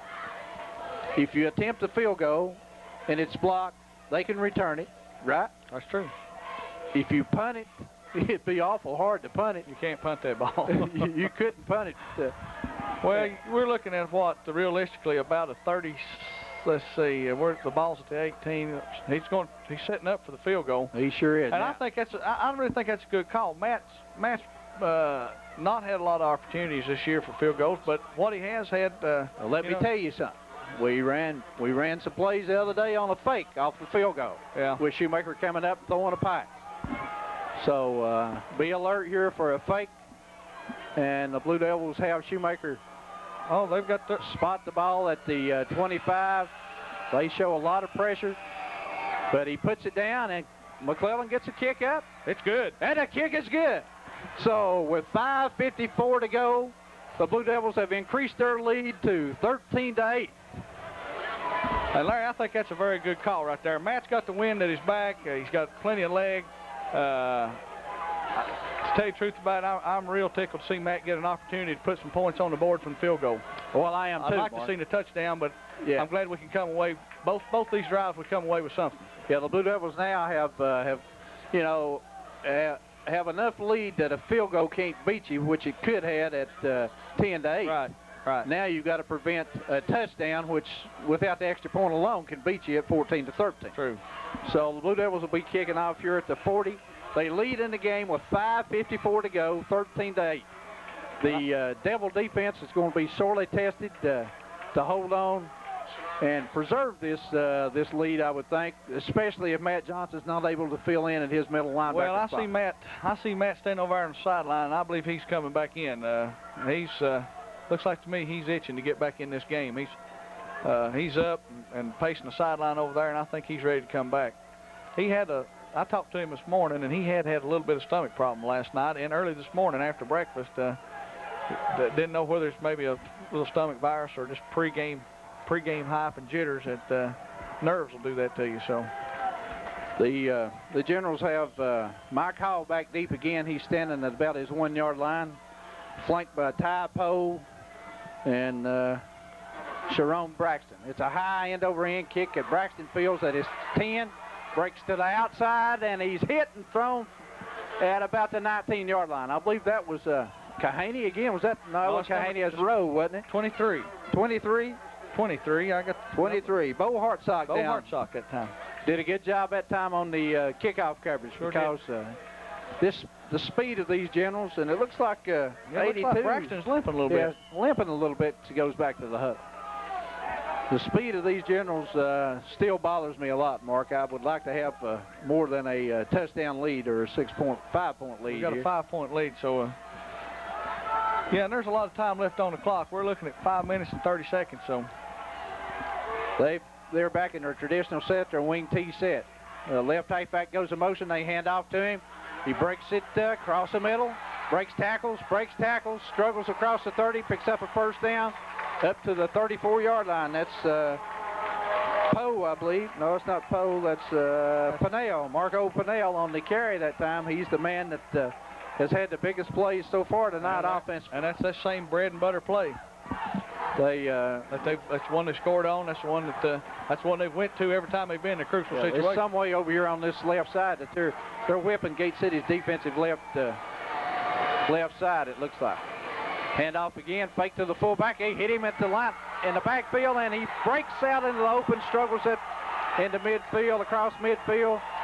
Another first down. So the Generals, again, like they did in the drive in the first half, Mark, have seemed to gain momentum by the Blue Devils scoring. It does. The more we score, it looks like the better they play it. Yeah. We're down to 4:50 to go before the end of the game, and the Blue Devils have got to hold on for dear life here to keep the Generals out of the end zone. The left wing back goes in motion. The big fullback breaks into the open, breaks tackles after tackles, and the Blue Devils trying to strip the football away, but he continues to pick up yardage after yardage. Inside the Devil 35 at the 34-yard line. Well, Larry, another first down. They're running straight at us right now and doing a very good job at executing over their right side and our left defensive side. Apparently they found something that they like to work in their favor off our left defensive side. I see the Blue Devils have called timeout here with 4:35 to go and are inserting 2 new defensive tackles into the lineup. Looks like maybe I think maybe Kilgore is one, and didn't get the other number. Let's see who came in. Might have been, let's see, who's 53? 53. 53 is Darren Grizzle. Darren Grizzle. And Jason Kilgore, Darren Grizzle have come in at defensive tackle to put a little bit more beef in that defensive front of the Blue Devils. And Burke and Larry Jackson have gone to the sideline. So Blue Devils with 4:35 to go. The Generals have the ball on the Devil 34-yard line, 33-yard line. 1st and 10, 4:35 to go. Wing T formation again. Hand off to the left halfback on that same play, and the Blue Devils stop him this time behind the line of scrimmage. Good penetration that time by Lindsey Fisher. And I'm not sure who came in and made the second contact to keep him down back there. I think the cornerback on the Devils' left side that time may have been Matt Clayball.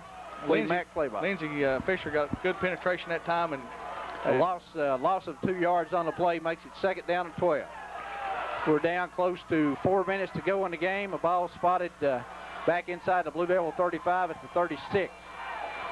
Left halfback goes in motion. They hand off to the big fullback, and the Blue Devils stop him after a gain of about 1 yard. Looks like Housewright and Johnson and Beasley. And those two big defensive tackles they stuck in the middle there that time kind of clogged things up and let the linebackers make the play. Well, sometimes, although you've got, I'm sure you've got more quickness in the game with Burke and Jackson. A little more weight makes them a little harder to move. 3rd down and 11. 3 minutes, 25 seconds to go. Generals on the Blue Devil 34-yard line. They fake that little play out to the left wing back, and the quarterback Hughes keeps it that time and rolls out to the left side, picks up maybe 3 yards on the play up close to the 31. It's going to be 4th down and about 8 yards to go. And Larry, I think they're probably they're going to go for this, I believe. Well, I don't think you have any other choice here, Mark. They do either. We're down under 3 minutes. Under 3 minutes, and they're too close to 2:54 to go. This could be the play of the game here. Could very well be. And, you know, I don't believe, did you see a place kicker warming up during the pregame? No, for them? I didn't either. Blue Devils here have to stop them short of the 20-yard line. They hand off on the reverse, and it looks like it opened up to the outside. He broke tackles, and he's going to be stopped short of the 1st down. The Blue Devils have held. The Blue Devils have stopped him at about the 25, 26-yard line. That was a real scary play because it looked like he was going to break that loose for a second. Lot of misdirection, 2 different handoffs that time, and the Blue Devils fought off the interference and made the stop at the 26-yard line about 4 yards short of the 1st down. And Larry, some of these Campbell fans are starting to move out. Well, that's okay, I guess. Blue Devils sure have to. The biggest thing they've got to fight here is not turning the football over. Well, I'm sure Campbell's going to try to strip the football. We may have to make one 1st down. Maybe not. We're about to get under 1 minute. Blue Devils in a full house backfield. Handoff to Gibson. He cradles the ball with both arms, picks up about 2 on the play. And Campbell's asked for a time. Campbell's asked for timeout. I believe that may be only the first timeout they've used, Mark, in this half. No, I'm not sure. I believe they used one before. I think when their coach went out to question the referee's judgment on the call. Well, you might be right. I think he took a timeout then. I believe you're right. So if you're right, they're only down to 1 timeout left, right? You said it again. I may be right. You may be, Karen, you listened. He may be right. No, he is right. It's 2:05 to go in the game, and the Blue Devils lead 13-8. Well, I'll tell you, Larry, again, you can't say enough about this Devil defense. I mean, listen, it's no secret. Offense put points on the board. They drove the ball much better in the 2nd half. They moved the ball better. I can't say they really drove it, but they moved the ball a lot better. But when it come down to it, I believe excuse me, Mark, I believe I just heard the PA man say that there was only 1 timeout left for each team. So the Blue Devils should be able to get this thing down close to a minute with it 2nd down and 8 here. And Shoemaker will take a snap and hand off again to Gibson, the sure ball handler, and he struggles and almost picks up a 1st down.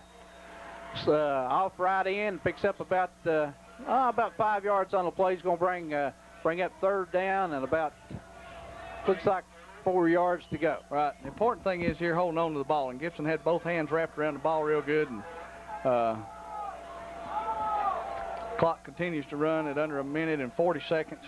We need about 4 yards for a 1st? Need right at the scoreboard says 5. Looks closer to 4 to me.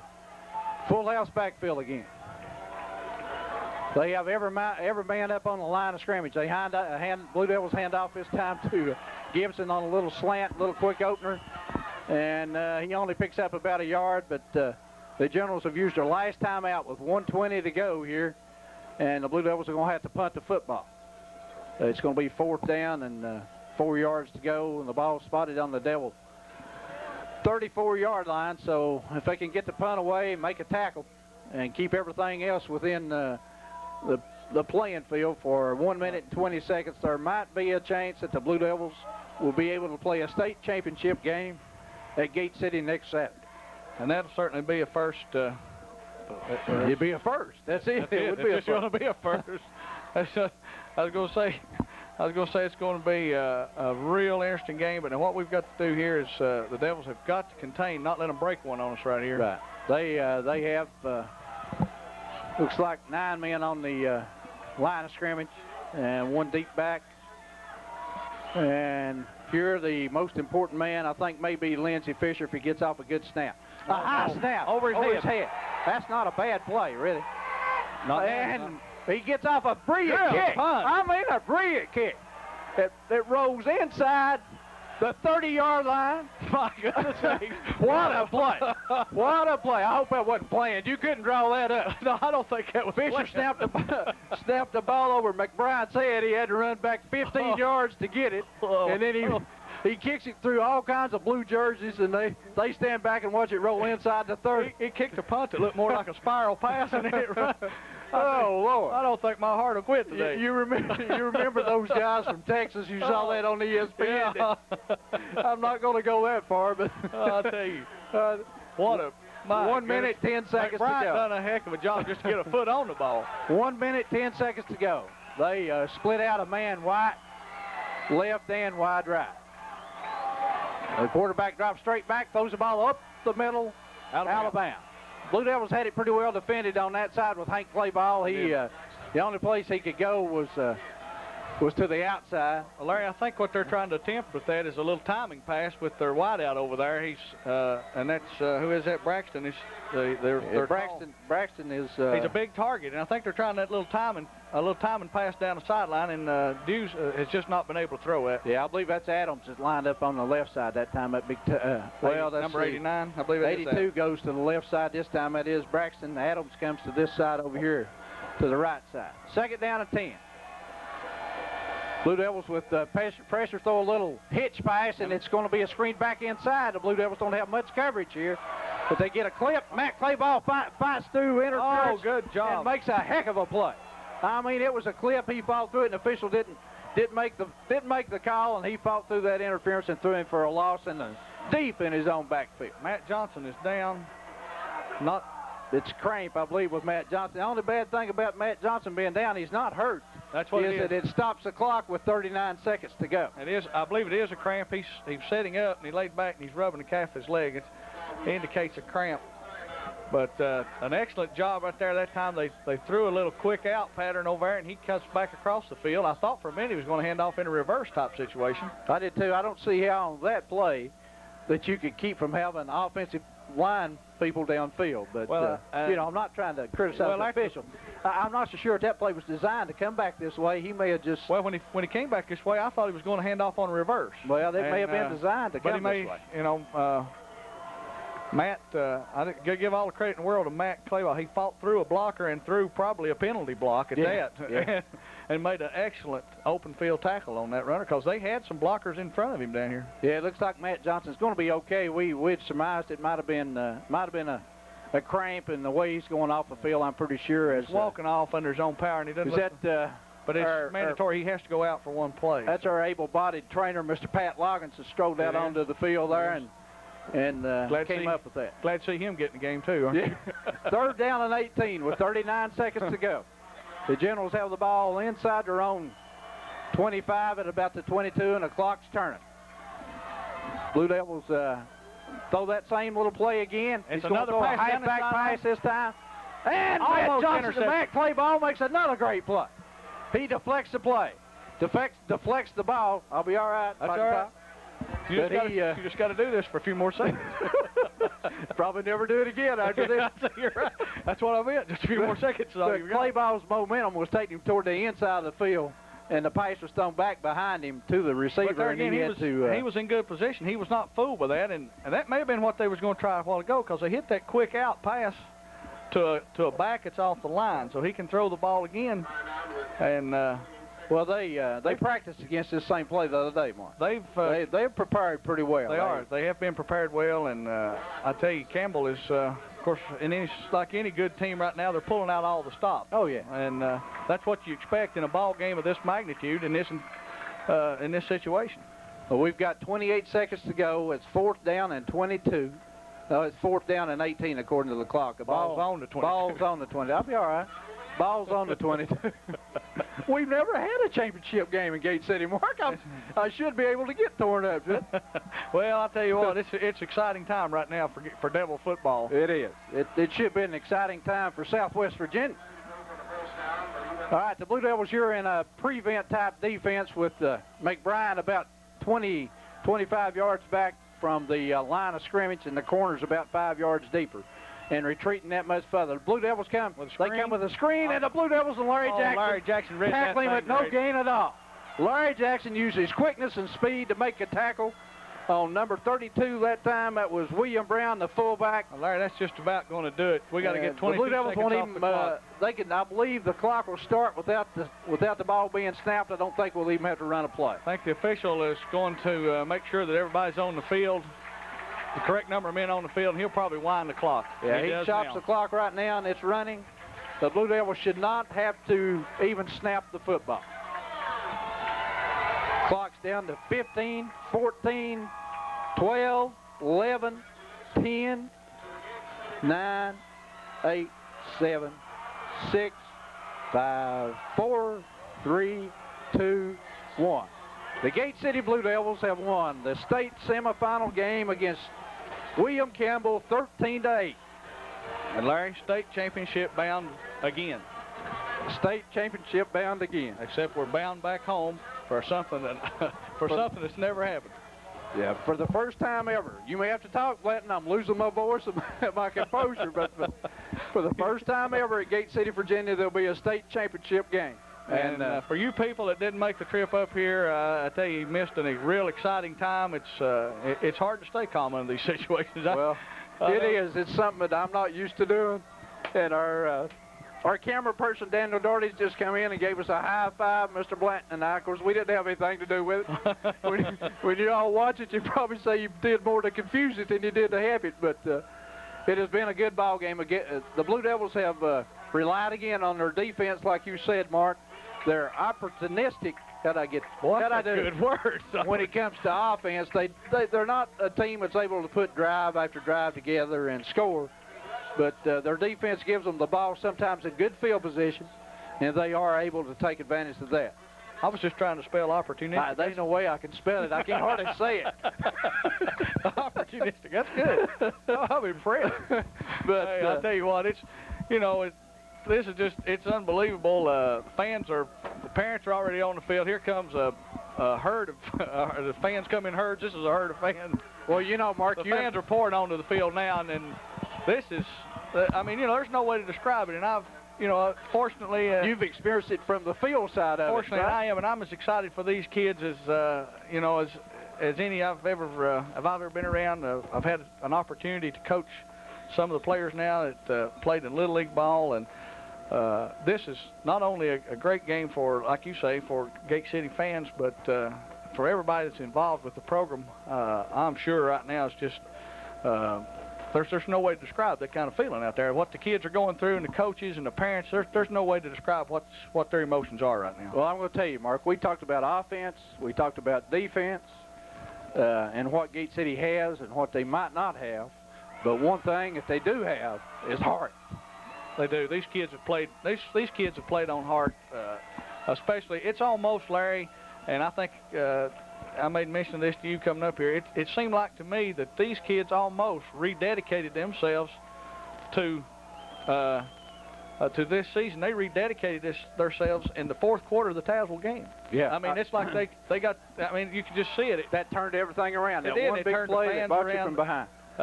It turned the whole attitude of the ball team around. I don't know if that's a good word, the attitude of the ball team. I think they've had a good attitude all year, but I mean, it's just like they made a rededication in that fourth quarter of the Tazewell game, and they were not going to be denied.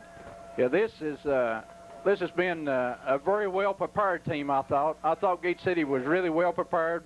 I don't think William Campbell did anything that we didn't expect them to do, Mark. Well, not anything. I think maybe they may have outblocked us on a few plays, but I don't think they did anything that we wasn't prepared to stop. We may have missed a few tackles, but I don't think we did anything that they wasn't ready for either. I think we knew they were going to stunt.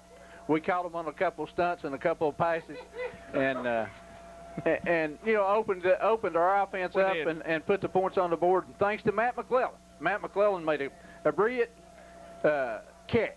He kicked 2 field goals. Well, that was a very key play in the second half, and along with his 2 field goals. But the catch that gave us the opportunity to get in field goal position. Right.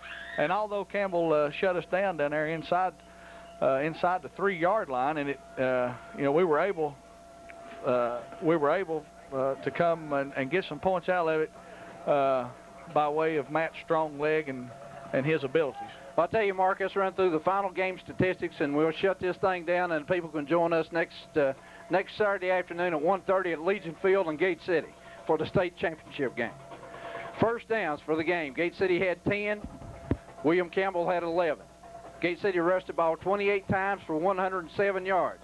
That's almost 100 yards in the second half. William Campbell rushed the ball 39 times for 178 yards. Gate City attempted 11 passes, had 8 completions, no interceptions for 99 yards. William Campbell attempted 6 passes, completed only 2, had 1 interception for minus 10 yards passing. Total offense, Gate City 206 yards, William Campbell 168. Punts, Gate City had 5 punts for 37-yard average, and one of those punts is the biggest punt that Joey McBride will ever hit in his life. And it's certainly the most exciting punt he'll ever hit. Right. William Campbell had 3 punts for an average of 37 yards. Fumbles, Gate City had 1 and lost it. William Campbell had 2 and lost both of those. Penalties, Gate City had 3 for 20 yards. William Campbell had 2 for 20. Turnovers, the one big key in the game. Gate City had 1 turnover, William Campbell had 3. And Mark, I'd like to say again before our technician is ready to tear us down here and send us all back to Gate City, it's been my pleasure working with you and with the whole STE crew. Well, it's been more than a pleasure. It's been a lot of fun for me. I enjoy working with you guys and having an opportunity to be a part of this. And it's like I say, there's just no way and no words to describe the feelings that are going on down on the field right now. And if you've not seen it or not been involved in it, and it's most people that are listening, I know have at least seen it or been involved in it, and it's going to be an exciting time in Gate City. Not only next Saturday. It's next Saturday at 1:30. All next week will be an exciting time. We don't know who the opponent will be, whether it'll be Hanley or whether it'll be who was it? Nottoway. Nottoway, I believe. But you people in Gate City in Southwest Virginia, if you ever wanted to get out and see a football game, I don't care if it's raining, snowing, sleeting, whatever the heck it is. It's a state championship game. Get out and back your kids, back your community, back your area. Show these people that are going to be coming from either way up northern Virginia or wherever it's going to be. We just want them at Gate City with a chance to beat them one time. That's true, and I think that's what happened as usual in the outpouring of Gate City fans today. You know, the lady that we came in here today said she'd never seen fans get to a game as early as Gate City fans, or as many, such a following. And Larry, it's like I say, it's going to be more than an exciting time all next week. There's going to be it's going to be hard for kids to do any schoolwork. It's going to be hard for parents. For me and you to do any work. It's going to be hard for anybody that's been around the Gate City program to operate next week with some sort of normality, I'm sure. But again, let me thank you and the STE crew for the opportunity to work with you guys, and look forward to at least I'll see you next week. In some function or the other. Some function or the other. I'll promise you, if Lord willing and we're all living, we're going to be there. Well, again, for STE Channel 30 and for Mark Blanton, this is Larry Shelton signing off. Until next Saturday at 1:30, 1:15, you'll be able to